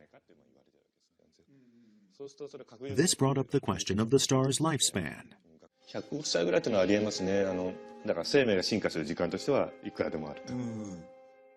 Indeed, 10 billion years would be more than double the age of our own sun, which is only 4.6 billion years old. That would mean that Gliese 581G has had plenty of time to evolve complex forms of life. Ida says that Gliese 581G has plenty of water, but no land. The only rock on this planet lies deep within. With the ocean reaching depths of several thousand kilometers, there is no way that that rock could form dry land. Learning that there is no land there has convinced Naganuma that an Earth-like civilization could not develop on this planet. But the ocean would still be teeming with life, he says. What form would that life take? Let's take a look at the world of Gliese 581G as envisaged by Takeshi Naganuma.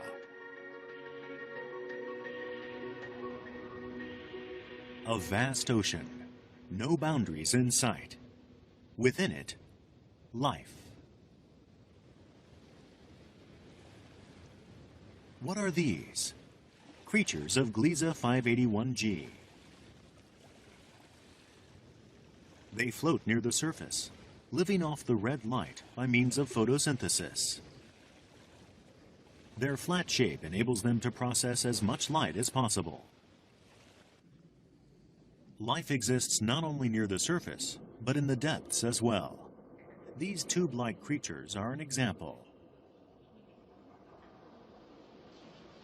They move by propulsion, taking water in with their mouths and expelling it from their rear ends. At the same time, they filter plankton, from which they derive nourishment. Their flexible bodies can adjust to variations in water pressure, enabling them to range from the deep sea to shallower waters.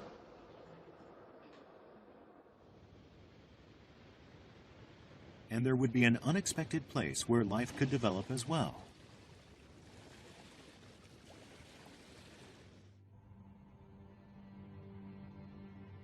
Surrounding a planet that is triple the mass of the Earth, the atmosphere of Gliese 581G is estimated to be 100 times denser than Earth's.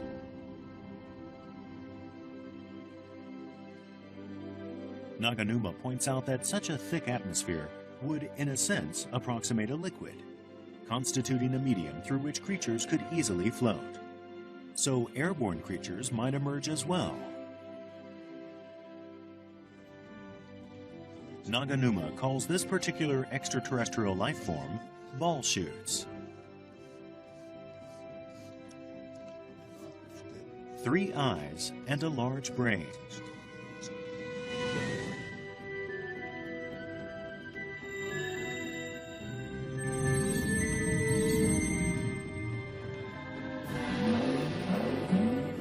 What kind of life would they lead, these skyborne aliens?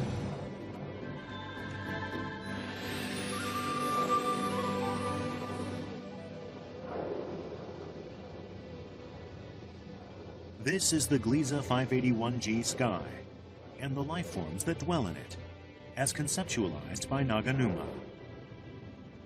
These ball chutes, short for balloon parachutes, produce methane and other light gases internally. By regulating the amount, they glide through the sky like hot air balloons above planet Earth. Or by expanding their bodies into the shape of an umbrella and then a parasol, they end their buoyancy and descend slowly like parachutes. They negotiate the skies at will, using their large brains and skillful bodies. But eyesight development helps evolve a totally different creature as well. One that puts its superior eyesight to savage use.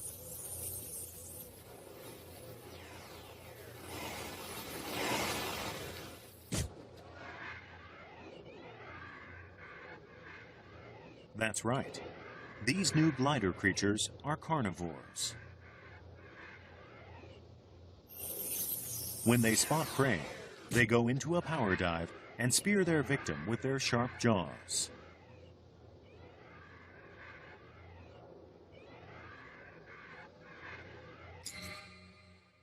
Then they use their long tongues to suck out the brains of the ball shoots.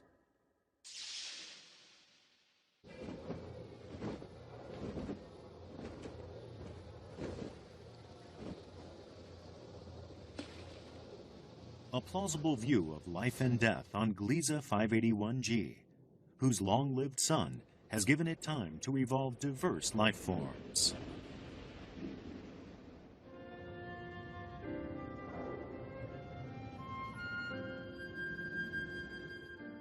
Naganuma has concluded that life there would be dominated by big-brained creatures that one might as well call aliens.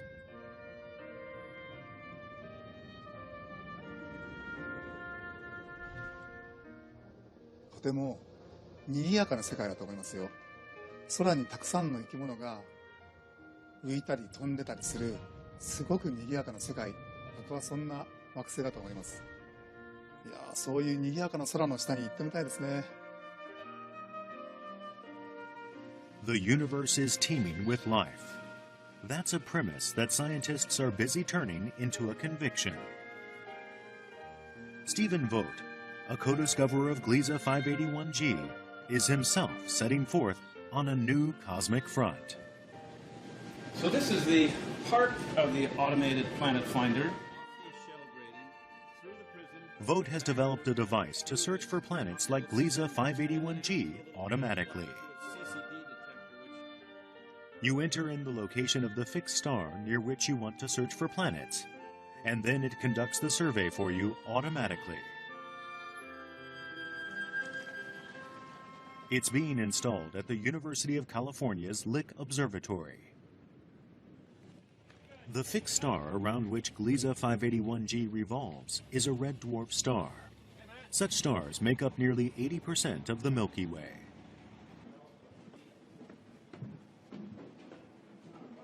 So Vogt is confident that there must be many more planets like Gliese 581G that are capable of sustaining life.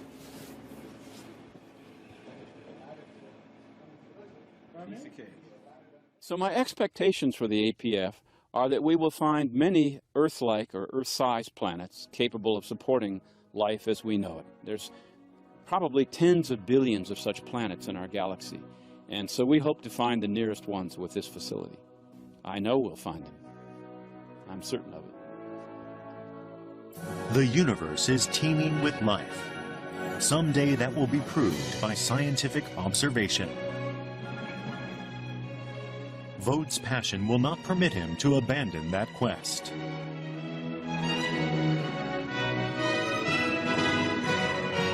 The scientists on the cosmic front lines of space exploration have detected places both within our solar system and far beyond it where life can exist.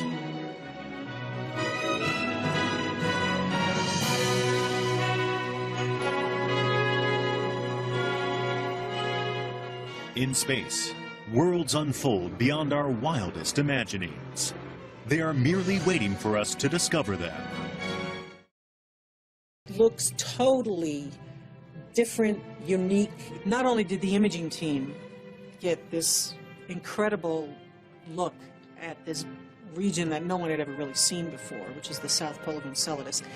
And not only did we find that it was geologically unique, was characterized by this set of fractures, and was crater-free, very bright.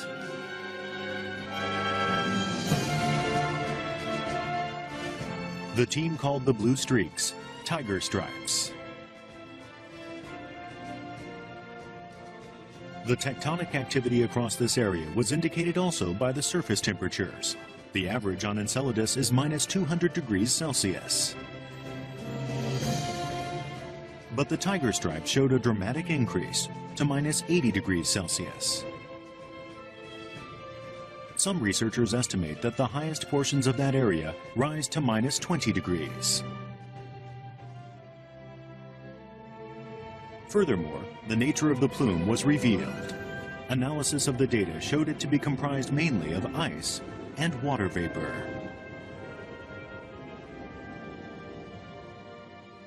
Conclusive images were also recorded.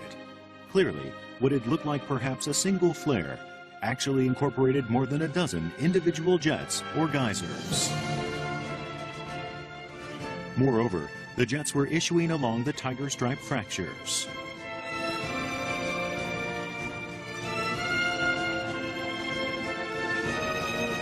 And the material they released into space has been forming one of Saturn's rings.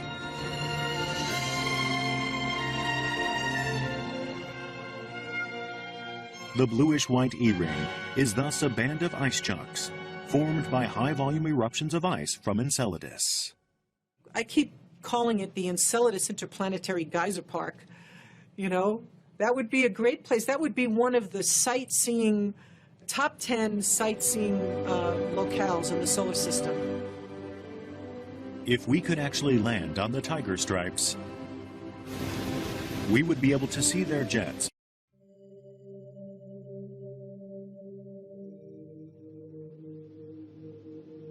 Is our existence in this universe an isolated phenomenon? Or is space in fact teeming with life?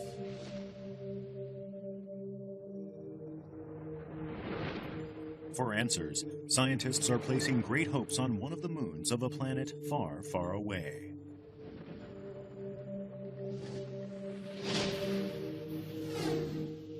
More than 1 billion kilometers from Earth lies the planet Saturn. Hidden amidst its rings is a moon with good prospects of harboring life.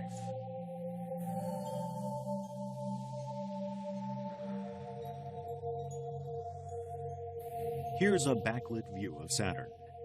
Beyond its familiar set of rings is an outer ring that is thinner and fainter. The E-ring, discovered in 1967.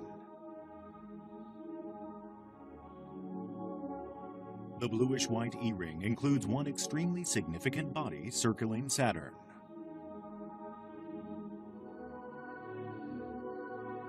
Enceladus, one of Saturn's many moons.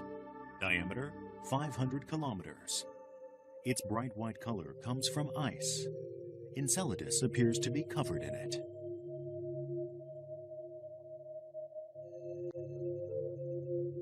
This image of Enceladus was taken by the Voyager 2 spacecraft in the 1980s.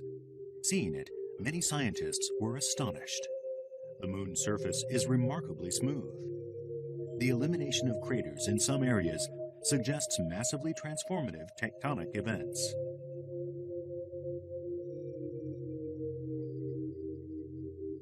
Could it be that whatever is happening on Enceladus has something to do with the E-ring? As we shall see, the very human desire to solve this riddle leads us to place great hopes on the existence of extraterrestrial life. And liftoff of the Cassini spacecraft on a million-mile trek to Saturn. The Cassini Saturn probe left Earth in 1997.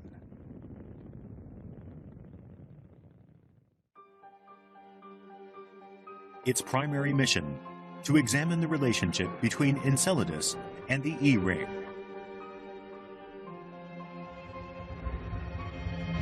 Cassini's voyage to Saturn took 7 years. It reached the planet's vicinity in 2004. A quarter century after the Voyager mission, the mysteries of Enceladus are finally being addressed. In the western American state of Colorado is located the Cassini Imaging Laboratory. Here is where the imaging data collected by the Cassini probe are analyzed. The leader of the imaging team is Carolyn Porco. She says that starting with Cassini's very first image as it approached Enceladus, she was filled with astonishment. This was it. Enceladus appears darkly in this backlit image. Some might think the image anticlimactic, but Porco deliberately chose this backlit mode.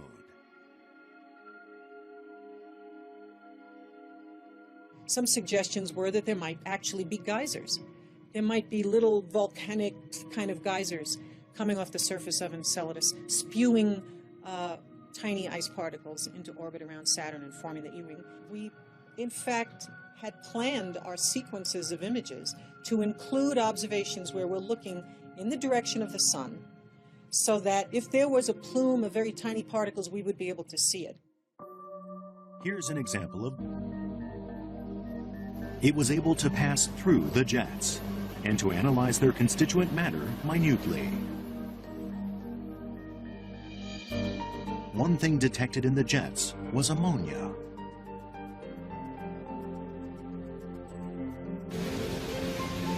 If ammonia is dissolved in water, it permits the water to maintain its liquid state, even in temperatures as low as -97 degrees Celsius. In other words, it functions like antifreeze.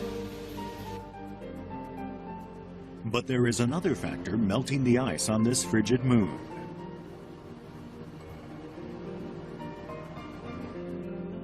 The movements of another of Saturn's moons, Dione.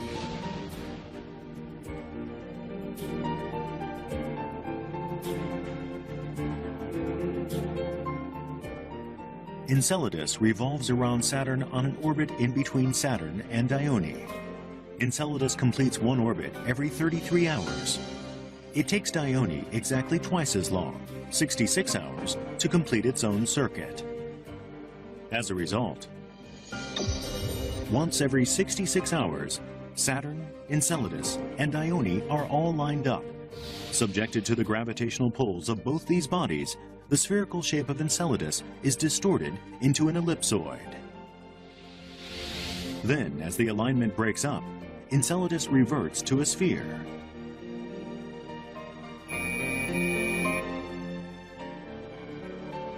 When this happens enough times, the interior of Enceladus experiences a buildup of frictional heat. That melts some of the ice in the crust. It turns into liquid water. The hypothesis is that then, as the surrounding ice fractures, the water gushes out in jets. Maybe a body of liquid under the surface of Enceladus. So the jets are an indication to us, actually, that we have on Enceladus a place where life might have gotten started. An ocean under the ice of Enceladus, nurturing diverse forms of life. That's the vision of another scientist as well. Yasuhito Sekine is a scientist at the University of Tokyo. He believes that the warm environment of this ocean under the ice serves as a cradle of life. エンケルダスが土星からの重力の影響を受けて歪むわけです。で、その歪んだのがですね、氷の近くだけじゃなくて海の下の岩盤までおそらく歪んでて、そこで歪むことによって熱が発生すると。Such gravitational distortions have huge consequences. Sekine believes that not just the icy crust, but the underlying rock is affected as well, producing frictional heat.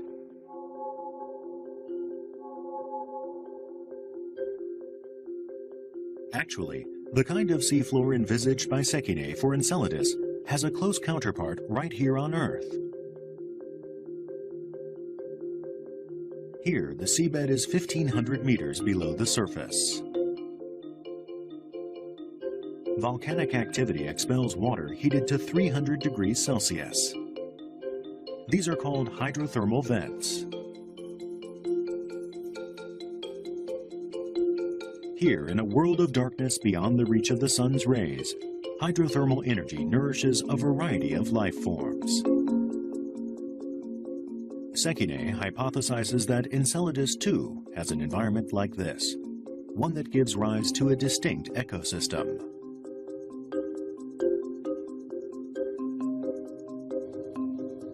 In 2009, Cassini observation data were announced, data that apparently supported Sekine's hypothesis. An article in the science journal Nature detailed he has found microorganisms in all of these samples. This image conveys the fantastic capabilities of these microbes. The white images are microorganisms. The black background is the water. The membranes covering these creatures' cells is made of material that protects them from freezing. Rather than freezing themselves, they melt the surrounding ice. It has been confirmed that there are certain forms of life capable of existing in a minus 40 degrees Celsius environment. I believe it is very possible that there could be life in the tiger stripes of Enceladus. They're much hotter than what anyone believed possible, and we now know that microorganisms live in glacial ice all over the planet Earth. Therefore, there could be microorganisms alive and thriving in the tiger stripes of Enceladus. Considering the sheer tenacity of life, it could well exist on Enceladus too. Of that, Hoover is convinced.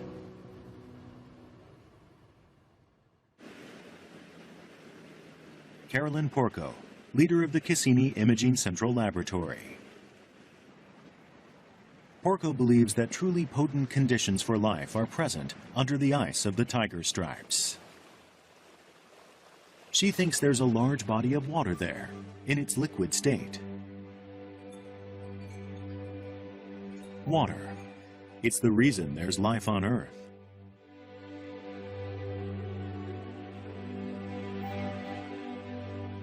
Across our globe, all sorts of life forms use water in all sorts of ways.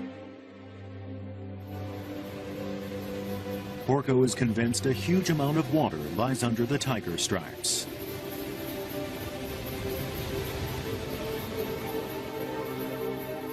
This was about 153. So her conviction originated during analysis of the Cassini images, when she noticed something distinctive about the jets. And that's why it's clear here. You could see the extent of it, how big it is. What we're seeing in these images of the jets, those are tiny ice particles, and we see so much of the solids compared to the vapor that is detected by the other instruments that the most plausible way to get that is from saying that the material starts out as a liquid and the liquid droplets eventually freeze and become the particles that we see. Measurements show the diameter of the particles to be less than 1/100th of a millimeter. If these geysers were shooting out only broken up bits of surface ice, it is difficult to explain how so many particles could become so small. But if it was water that was gushing up, freezing after the spray had become droplets, then that would explain the large quantity of ice particles. But Saturn, around which Enceladus revolves, is 1.4 billion kilometers from the Sun. That's 10 times farther away than Earth. That's why the surface temperature of Enceladus averages minus 200 degrees Celsius. Any water on it would freeze, becoming ice. On this moon of ice, how could a large body of water exist in a liquid state? NASA's Jet Propulsion Laboratory, JPL, is located in the suburbs of Los Angeles. Inside is the control room for the Cassini space probe. Today they are again instructing the probe, 1 billion kilometers away near Saturn. Recently, Cassini has uncovered facts supporting the theory that liquid water is present on Enceladus. In October of 2008, Cassini drew very close to Enceladus on a low-altitude flyby, ejecting ice and vapor from the ice fissures at fearsome speed, some 100 meters per second. Rising as high as 100 kilometers, they would present a thrilling spectacle. And many scientists have begun to believe that Enceladus must harbor life. Why do they think so?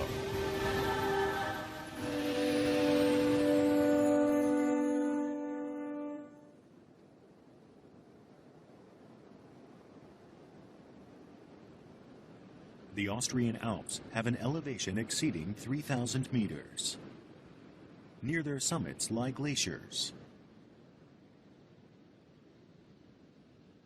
One scientist thinks that this area bears a striking resemblance to the tiger stripes of Enceladus.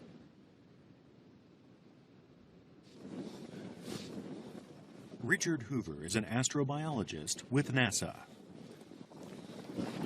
This is a world of extreme cold, minus 15 degrees Celsius, even in daytime. From the sun. For centuries, we humans have gazed at our neighbor and imagined an alien world. And as human technology advanced and telescopes brought it closer, we began to see signs of life. As the 20th century began, mainstream credentialed astronomers were looking at Mars thinking that they saw evidence for a society, a civilization on the red planet.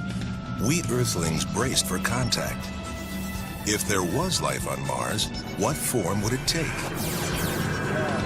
We set off into space to find out.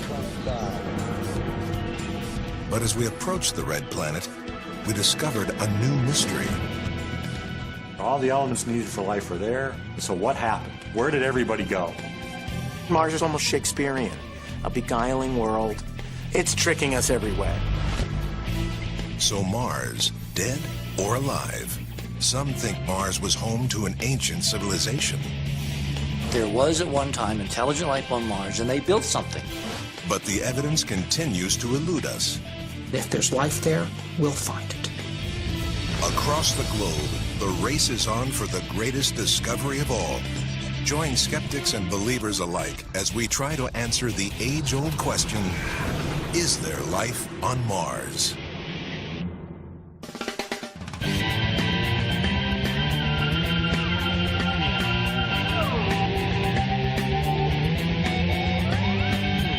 If you're planning a trip to the planet Mars, here are a few travel tips to help make your journey as comfortable and rewarding as possible.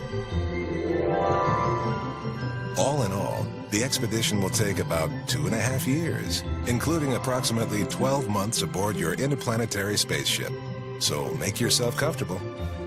Plan your provisions carefully. You'll need to bring plenty of water. At this time, there's no liquid H2O anywhere on the planet's surface. You'll also need an effective spacesuit and a sufficient supply of breathable air. Finally, remember, Mars is about 1.5 times further from the sun than Earth, which makes this a cold world. The temperature can drop to a chilly minus 130 degrees Fahrenheit. So dress warmly. These technical issues aside, Mars has a lot to offer. It is home to the largest known volcano in our solar system, a magnificent Grand Canyon, and breathtaking deserts. For those of you interested in culture, a visit to the notorious Face is a must. We know you have a choice, so thank you for choosing the planet Mars.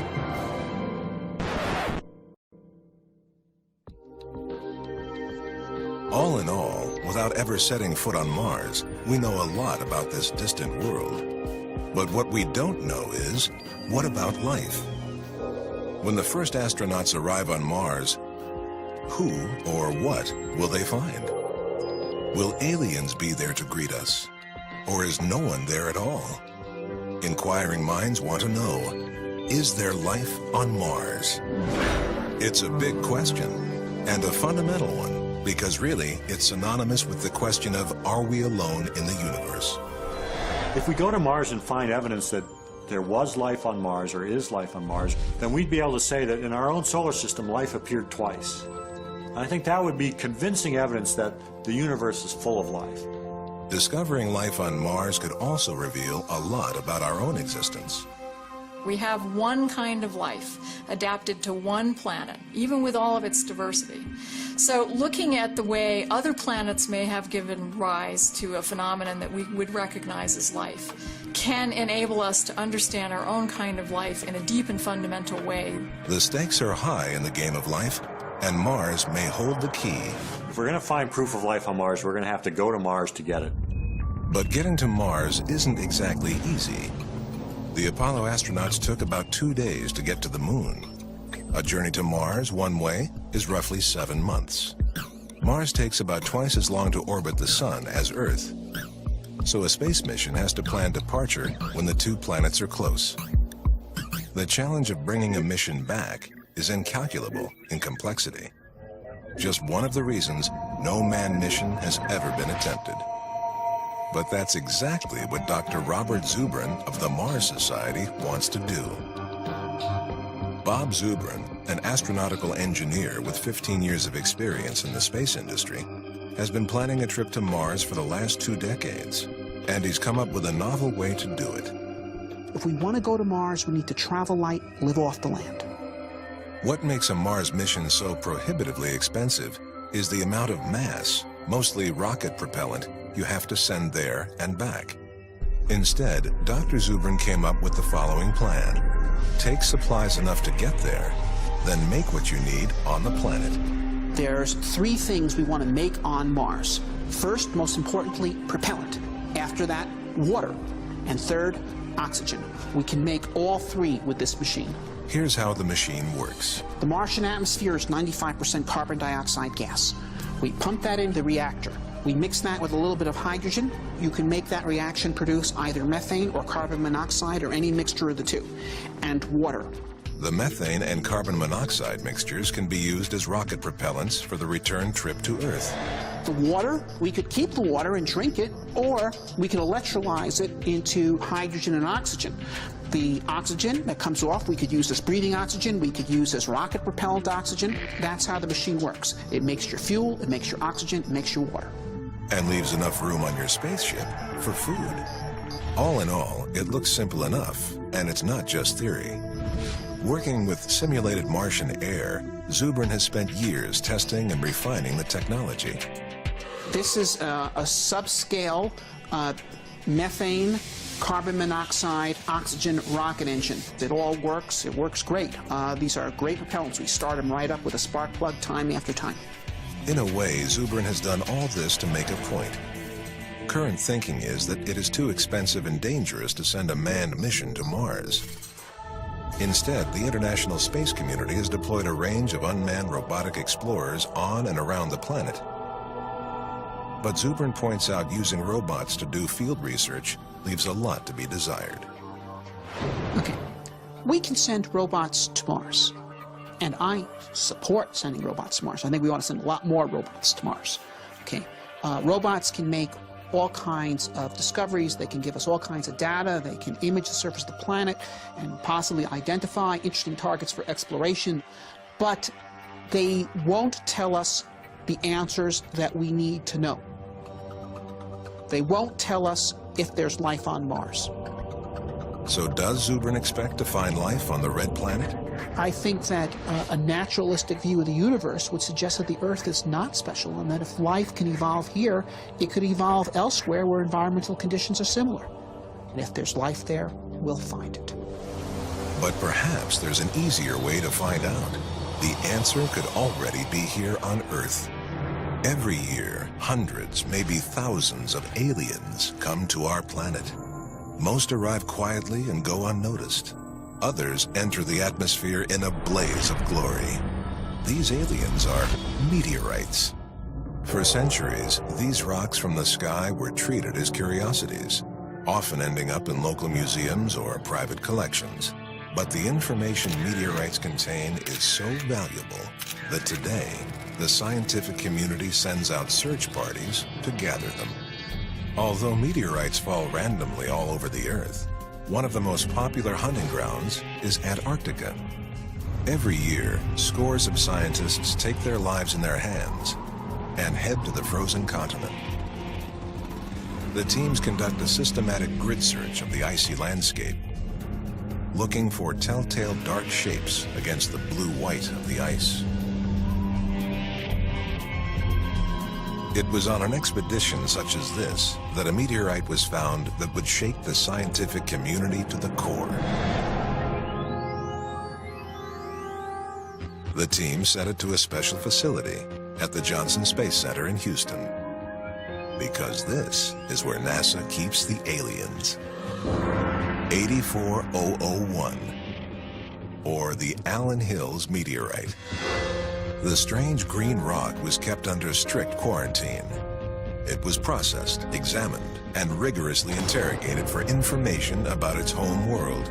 It took 10 years, but investigators finally got the truth. This rock was from Mars, and it had a secret to tell. Today, Rock 84001 speaks to us across all those billions of years and millions of miles. It speaks of the possibility of life. So what was it the rock told us? We'll come back to that a little later.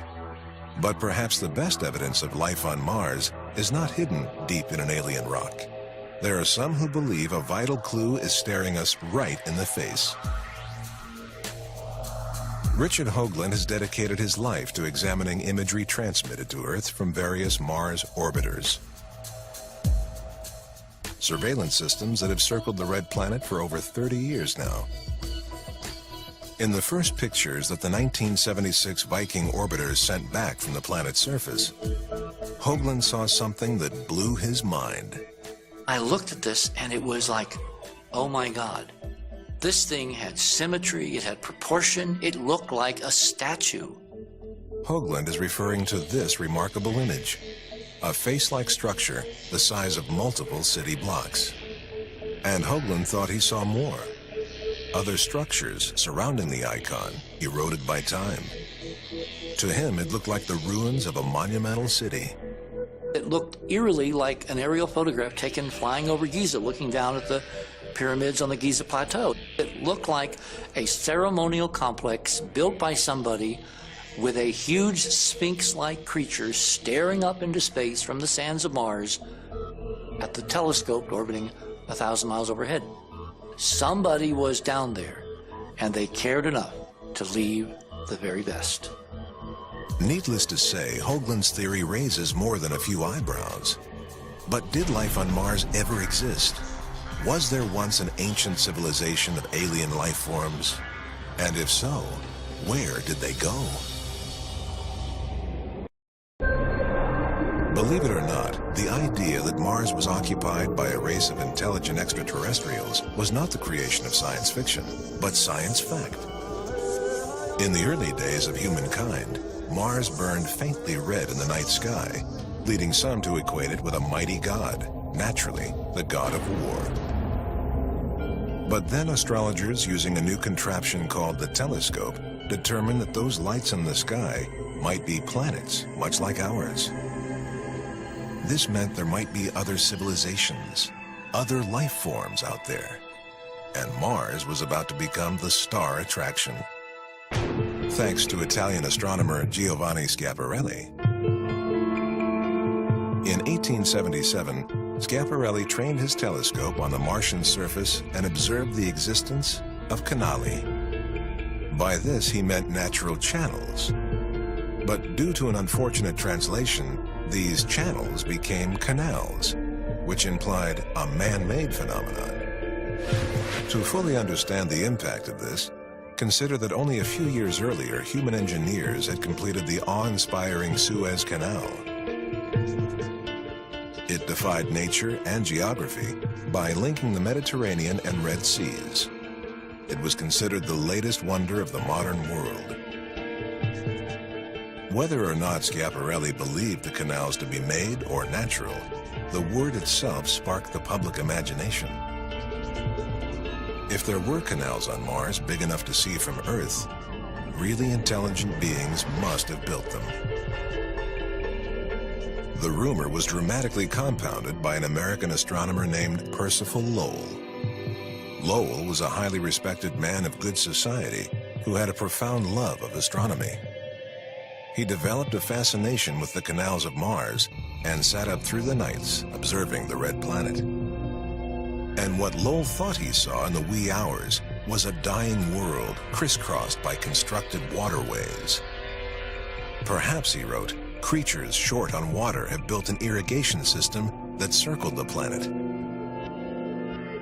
By the turn of the 20th century, the idea that Mars was occupied had hit the mainstream media. New York Times headline, 1911, Martians build 2 immense canals in 2 years. Martian civilization was usually perceived as being ahead of us in evolution. And each earthbound nation projected onto Martian society the diverse vision and fears of its own future. In this 1924 movie from Russia, Mars is portrayed as going through a proletariat revolution and ending up successfully communist. But many thought that Mars was dying, and some said it was only a matter of time before Martians tried to contact us. And so, some thought, they did. Through another new technology. This is Seth Shostak. Go ahead, caller. Radio. Astronomer Seth Shostak takes up the story. It goes right back to those early radio pioneers, and none so directly as to Nikola Tesla. One of the most brilliant electrical engineers of all time, Nikola Tesla, was the first to claim someone from beyond this planet was trying to get our attention. In 1899, Tesla was experimenting with an electric invention that essentially acted as a large antenna when he noted something strange.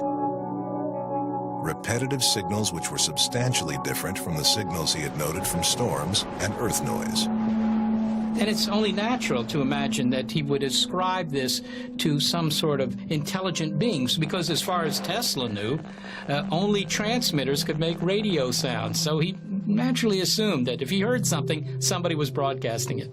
In fact, Tesla was probably mistaken, as Shostak often gets to explain on his weekly SETI radio show. Well, we don't know for sure what Tesla heard, but most likely it was something that we call whistlers. These are just distant thunderstorms, lightning discharges that produce natural radio waves that get distorted by the atmosphere as they propagate around the Earth and make a sound that kind of sounds like a whistle. Modern science may have an explanation, but in a way, Tesla was ahead of his time. The idea that you could send signals from one planet to another made sense and inspired subsequent radio enthusiasts to listen for signals from outer space. A guy by the name of David Todd realized that in 1924 there was a real opportunity to listen for the Martians. And the reason was that in 1924 you once again had one of those circumstances where Mars and the Earth got close to one another. So he organized an effort to get people to stop transmitting for 5 minutes every couple of hours so that people with the right equipment could actually listen, and this included the military, to listen for signals that might be coming from Mars or some other planet. But whatever the message might have been, it seems we humans didn't get it. At which point, the Martians turned nasty. Ladies and gentlemen, we interrupt our program of dance music to bring you a special bulletin from the Intercontinental Radio News. In 1938, Mars attacked. Turns out it was apocryphal, an imaginative radio play based on the H.G. Wells book, War of the Worlds. But many believed it and thought Earth was under imminent threat from aliens. Now, mind you, it wasn't so unreasonable. I mean, there were places that really were being invaded at the end of the 1930s, after all. So the mindset of the public was kind of attuned to the idea of hostile forces coming in and taking over. And sure enough, they came. Martians, great and small, came out of the skies and landed in our movie theaters. Sometimes they looked like giant insects. Mostly they seemed suspiciously human-like. and they came in a bewildering variety of shapes and sizes. They had laser guns, evaporators, death rays, and deadly kisses. They wanted gold, weapons, earth women, and human blood. One thing's for sure, they were very rarely friendly. Next thing you know, real flying saucers were being reported from San Fran to Timbuktu, and the phenomenon of alien abductions was born. The world, it seemed, had gone crazy for extraterrestrials. For all its downside, the popular imagination paved the way for mankind to make that giant leap. In 8 years, the U.S. built a transport system and became a spacefaring people. Perhaps we were determined to bring democracy to the communists on Mars. In fact, we only got as far as the moon. And while there were no aliens up there, you might argue that if we could make the trip, then extraterrestrial life capable of interplanetary flight was at least a possibility. So what about Mars? As our technology got better, we sent a robotic scout to the Red Planet. The landing was a success. The robot touched down, turned on the camera, and we finally got a good look at Mars. It wasn't what we expected. How disappointing after centuries of assumption that Mars was inhabited, that it had cities, it had canals, and the reality was that it was just this terrible, awful, dead-looking place. Ladies and gentlemen, we regret to inform you, Mars is dead. Or is it? Mars may be unoccupied now, but if we're to believe Richard Hoagland, the Red Planet once hosted a magnificent civilization. Hoagland is the principal investigator of the Enterprise mission, a loose collection of scientists, researchers, and Mars enthusiasts. They've spent years trying to prove this extraordinary theory. For Hoagland, it boils down to this. If I had one catchphrase to describe the whole problem of convincing scientists that there is really an ancient civilization on Mars, it would be, it's the geometry. Take the face-like structure from this 1976 Viking orbiter image. NASA claims it's a naturally occurring rock formation. Richard Hoagland thinks there's more to it. If you actually look at proportions, where the mouth is, where the nose is, where the eyes are, they conform to commonly accepted statues and representations of human forms that go back literally thousands of years. And Hoagland has found what he believes to be a highly complex geometric relationship between various structures centered around the face. Hoagland claims that the layout of this region, named Cydonia, is similar to what we see in ancient ceremonial complexes on Earth. There are alignments, there's parallelisms, there's right-angle rectilinearity. They also appear to have a specific geometric relationship to the face, to another massive structure down here, to other structures. To prove his theory, Hoagland and his colleagues have applied a series of computer image analysis programs, looking for, well, basically things that don't match the surrounding landscape. And the face and a couple of other structures register as anomalies, implying, he says, artificial constructions. This is the real image, and this is the fractal representation. And again, it's the signal strength is basically... Strictly speaking, a computer will find whatever you program it to look for. It doesn't actually determine whether or not the artifact is natural. But Hoagland claims there are some things you can see for yourself. Take this pyramid, an apparently perfect tetrahedral form with an accurate apex and sharp angles. This unquestionably had to be made by someone because nature does not produce this kind of structure. If we were to land someday, find the entrances to this thing, walk inside, because if the exterior is preserved in this extraordinarily pristine form, imagine what waits us on the inside. But if there was a civilization, what happened? That's where things get interesting, but that's where we obviously cross the line from science to speculation. We have no ground truth, unfortunately. So why isn't NASA all over this? Hoagland thinks the government is hiding something. I believe there's a cover-up. Call it a conspiracy if you will, except they're not called conspiracies, they're called policies. And why? Well, according to Hoagland, it goes back to an obscure Brookings Institution study commissioned by NASA and published in 1960. There is a section devoted to the implications of NASA's discovery of extraterrestrial life.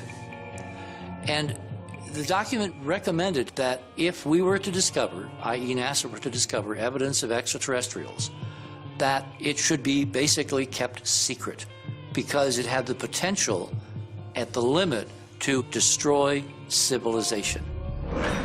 The argument seems to be that where a civilization comes into contact with one more technologically advanced, that civilization's in trouble. So does this mean the government is covering up aliens to prevent a societal meltdown?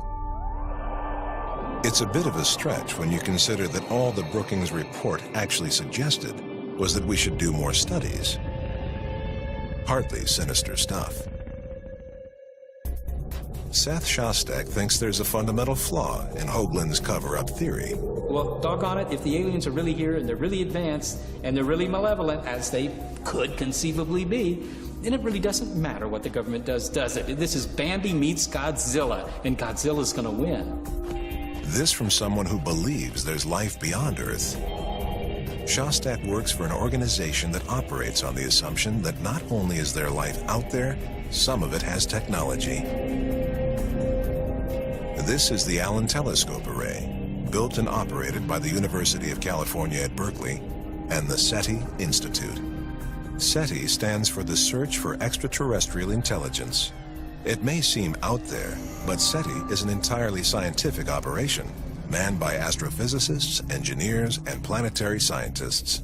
Their objective is simple. It's really easy to send signals between the stars. That's the bottom line fact. There might be thousands, millions, or more societies that are sending information from one star system to the other. Why not look for it? SETI is essentially eavesdropping on the universe in an attempt to pick up a signal from outer space. To do this, SETI uses highly sensitive radio receivers that scan systematically through the billions of star systems in our universe. It's like scanning through your car radio dial as you travel cross-country, but on a cosmic scale. Now, what kind of signal are we looking for? We don't care. Looking for the message requires a different kind of technology that we haven't built and won't build until we find that they're on the air. We're just looking for a signal that tells us, hey, their transmitter switch is on. It may seem like looking for a needle in a haystack, but astronomy has made enormous progress in identifying the stars and planets beyond our solar system, which, combined with ever-improving technology, allows SETI to search with more precision. The motive, however, is as old as mankind itself. We're trying to look for something that would show that, you know, we're part of a bigger picture. We're not just a little bit of chemistry run amok on this small little world tucked away in the corner of a nondescript galaxy in an enormous universe. So the million-dollar question, of course, has SETI made contact? In 1997, we picked up a signal using the telescope in West Virginia that looked like the real thing. And we got quite excited to the point where everybody was glued around the computer monitors just looking at what was going on. The signal had all the qualities SETI looks for in an alien contact. It occurred on a very narrow frequency. This is key because while nature produces radio waves aplenty, they are like broad static across the dial. This one was emanating from a specific location in the cosmos. Throughout the night, scientists were on the edge of their seats trying to pin down the source. I realized that the world from that day forward will really not be the same. I was very nervous, actually, because I didn't know what the consequences were going to be. It took 3 days, but the engineers and scientists finally identified the signal, and it wasn't alien. As it turned out, the signal was due to a European research satellite, the SOHO satellite, the signal of which had just gotten into the structure of our antenna. And that was a bit disappointing. In conclusion, then, the industry experts, SETI, have not yet found any evidence of extraterrestrial intelligence. As of now, one thing you can say, and that is we have not conclusively proven the existence of any life, intelligent or not intelligent, beyond the bounds of Earth. And what about Mars? Martian monuments aside, you'd be forgiven for thinking that 30 years of remote observation has done nothing but confirm our nearest neighbor is dead. But in fact, life on Mars has begun to make a comeback. It's all about water. When NASA scientist Chris McKay saw those 1976 Viking images of a dry, barren Mars, he was intrigued. I remember the overwhelming impression I got was the lights are on, but nobody's home. What McKay is referring to is what he poetically calls the ghost of water past. He's offered to meet us in the Mojave Desert to explain. There's no water in this lake bed now, but the geology, the surface of the ground, shows evidence that there was water here. And that's what we see on Mars. We see dry lake beds. We see river beds that have no water in them, but clearly did at one time. And this is the evidence that Mars had water. And it's that water that's of interest to us from a biological point of view. Although, in fact, the Mojave gets a whopping 5 inches of rainfall every year, Dr. McKay uses this desert as a near waterless zone to conduct experiments relevant to his theory about Mars. And life, it seems, can thrive nicely in these conditions. We find microscopic life, microscopic algae, that have learned to survive under dry conditions. This organism, this algae, is the dry version of pond scum. They wait out in the dry for months, maybe years, and then a rain comes and they very quickly set up shop and do their biological thing, and then it gets dry and they shut down and wait again. Dr. McKay certainly isn't claiming that Mars is populated by desert algae, but he thinks the odds are in favor of past life. If we were to imagine what would the last Martian have been like as Mars went from a fairly wet, Earth-like environment to the dry desert that it is today, it would have been probably an organism like this. Microbes? So much for the Martian monsters of the silver screen. But microbes bring us full circle. The fact is, some scientists believe we've already found life on Mars. And it's all because of mysterious clues in a Martian meteorite. Turns out our favorite Martian may be more like our favorite microbe. The 1976 Viking mission to Mars was a triumph of modern space exploration.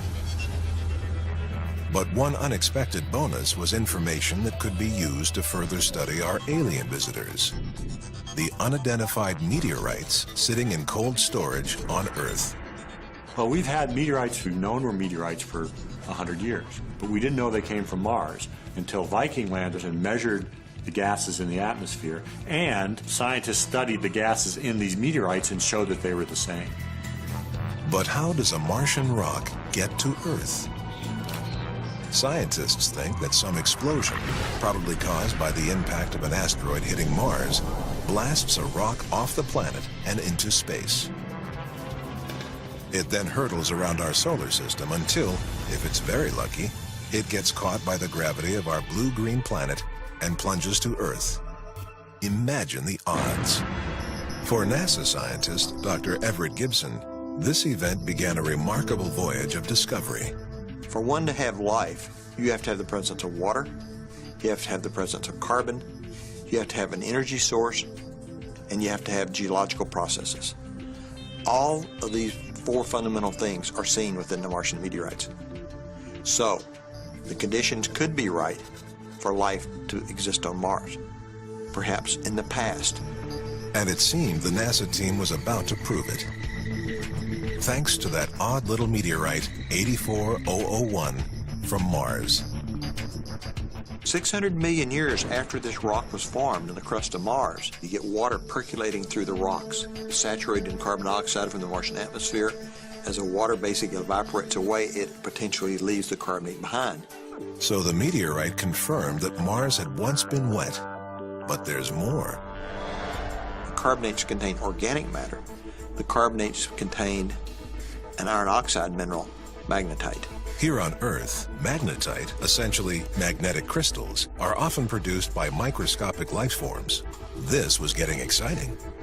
Using the most powerful microscope at their disposal, the investigators now looked even closer and got the surprise of their careers.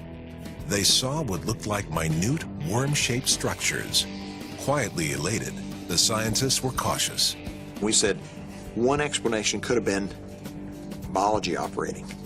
Could have been the signatures of something like a life process. So was this finally confirmation of life on Mars? Well, from the moment they were announced, the microbes have been controversial.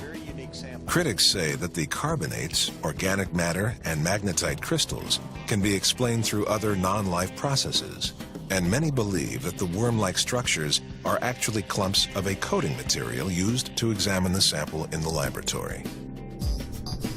Still, others point out that the rock could have been contaminated at any time, perhaps when it was lying around for thousands of years here on Earth. Nevertheless, the possibility of ancient Martian bacteria raised the ante on life on Mars. If once upon a time Mars was warmer and wetter and had some early form of microbial life, did it survive, thrive, and grow up to build like an Egyptian? Well, it's a nice idea, but seems unlikely when you consider that conditions on Mars are dry, radioactive, and extremely cold. How could anything survive in this hostile environment? But we could be underestimating the nature of life itself. Microbial life, that is.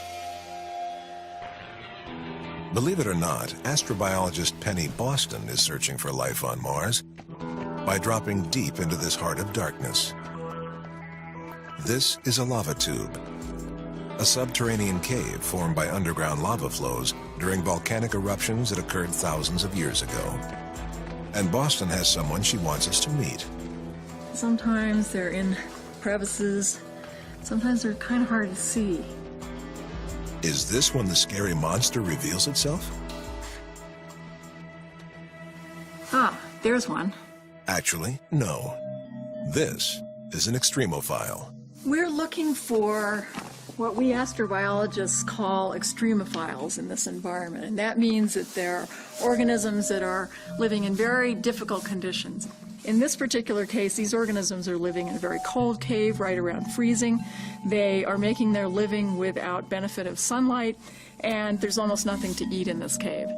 In recent years, scientists have discovered tenacious microorganisms living in all forms of extreme environments. So if on Earth, why not on Mars? We think that Mars is covered with lava tubes. We believe that by looking at organisms that live in these extreme circumstances on Earth, we can learn a lot about what to look for on Mars, and that similar Martian organisms may be able to persist on Mars in places very similar to this lava tube. To find out, Dr. Boston has created her own little Mars environment biospheres, essentially exposing a range of microscopic Earth life forms to various elements to be expected on Mars. They have been subjected to Mars-like levels of high ultraviolet radiation and Mars-like temperature cycles. We have given them atmospheric compositions from very low levels of carbon dioxide with nothing else to perhaps 1/10 the density of Earth's atmosphere, and tested them under those conditions. And so far, she's isolated 36 different strains of organism that thrive quite happily. So in theory at least, life could survive the harsh conditions of Mars, except for one problem. There's one thing for sure that we know, and that is that all forms of life on our planet require liquid water. We don't know if that's going to be true on other planets, but we think that where there's going to be life, there's going to have to be water. This simple fact has helped scientists in the 21st century refine the search for life on Mars into a comprehensive strategy. Dr. Jim Garvin is chief scientist at Goddard Space Center and a veteran of NASA's Mars exploration program. NASA uses a term, follow the water. Following the history and record and abundance and inventory of water is a wonderful way to search for something as tough, perhaps elusive, as life. We already know that Mars was wet in its ancient past and has reservoirs of ice in the polar caps. But using remote sensing technology, NASA has found what could be evidence of a modern water cycle. We've discovered tens of thousands of hillside gullies that clearly released a fluid, likely liquid water, in the extremely recent geological past. They've also discovered that Mars has a vast underground reservoir of ice, spanning about 30% of the planet. The reservoir of water under the surface may include liquid zones. They may be liquid under the ice caps, they may be liquid hundreds of meters deep, they may be liquid tens of meters deep. All that points to a modern liquid water cycle on Mars. Where there's water, there could be life. And when it comes to the question of life, Dr. Garvin is a believer. Absence of life in all senses of the word throughout time on Mars. Is that a possibility? I actually believe not. All the right building blocks, initial conditions, the same that we think persisted in early Earth, must have been at Mars. So, the tale of two planets. Where do they diverge? It is this that drives the international space community to take aim at Mars. Over the past 30 years, dozens of unmanned missions have been launched. But the Red Planet has become something of a Bermuda Triangle, with roughly 2/3 of all missions ending in failure. Given the danger and high ticket price, plans for a manned mission have been delayed for decades. For Dr. Bob Zubrin, it's a dream that he refuses to let go. NASA had plans to send people to Mars by 1981. Those plans were credible. We should have been on Mars a quarter century ago. Bob Zubrin is president of the Mars Society, a coalition of scientists from all walks of the international space community. The Society has been lobbying Congress, NASA, and the government for years, determined to keep Mars exploration on the radar screen. And Zubrin has been practicing. The Mars Society has set up Mars analog habitation modules in the deserts of Utah and the remote landscape of Devon Island in Canada. What we're doing at these stations are really what someone would call operations research. We're trying to find out what field tactics and techniques would be most usefully applied on Mars, what technologies would be most useful to the crew. And Zubrin has more in mind than a quick trip across space. He plans to colonize the planet. We're going to Mars because Mars is the planet that has on it the resources needed to support life, and therefore potentially someday human civilization. For Zubrin, Mars is the new frontier. Whether or not there has been life on Mars, whether or not there is life on Mars, there will be life on Mars. And it will be us. Zubrin isn't the only one with plans for the Red Planet. Dr. Chris McKay champions another idea, essentially to kickstart the biosphere. If we go to Mars and find that there is no life, then I say we might as well move in. And in the case of Mars, that begins with warming up the planet. Well, we know how to warm up planets. We're doing it on Earth. By introducing preferably non-harmful greenhouse gases into the Martian atmosphere, we could start a chain reaction. The effect of these gases would be to melt the ice, bring back the atmosphere, and restore Mars to the conditions it was billions of years ago. Right, but if we're going to live there, we're going to need oxygen. Well, Chris McKay has that covered. These organisms are known as cyanobacteria. It's a type of algae, a single-cell type of algae, that has a very long history on Earth. These were the organisms that first made the oxygen. And these organisms could do the same thing on Mars.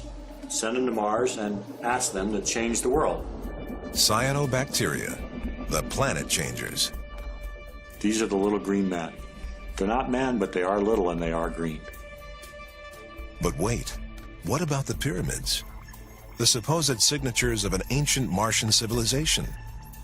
What if the guys that built the face are coming back? Mars. Could that enigmatic face in the hills of Cydonia really be a calling card from a lost civilization? Ironically enough, we might pick up a clue at the World Science Fiction Convention in Southern California. No, we're not looking for Martian monument builders. We're here to meet astronomer Phil Plait, a scientist on a mission to provide participants with a healthy dose of science fact. Today, he's taking on the face on Mars. Just so we're clear on this, it's a rock that looks like a face. And it's not even that good of a face. It looks like he's got, I don't know, Isaac Asimov. Phil Plait is the creator of Bad Astronomy, a website and book dedicated to debunking what he calls pseudoscience. For him, the solution to this Martian riddle is elementary. There's a trait called pareidolia. And it is the tendency to see faces in random patterns. And we see this all the time.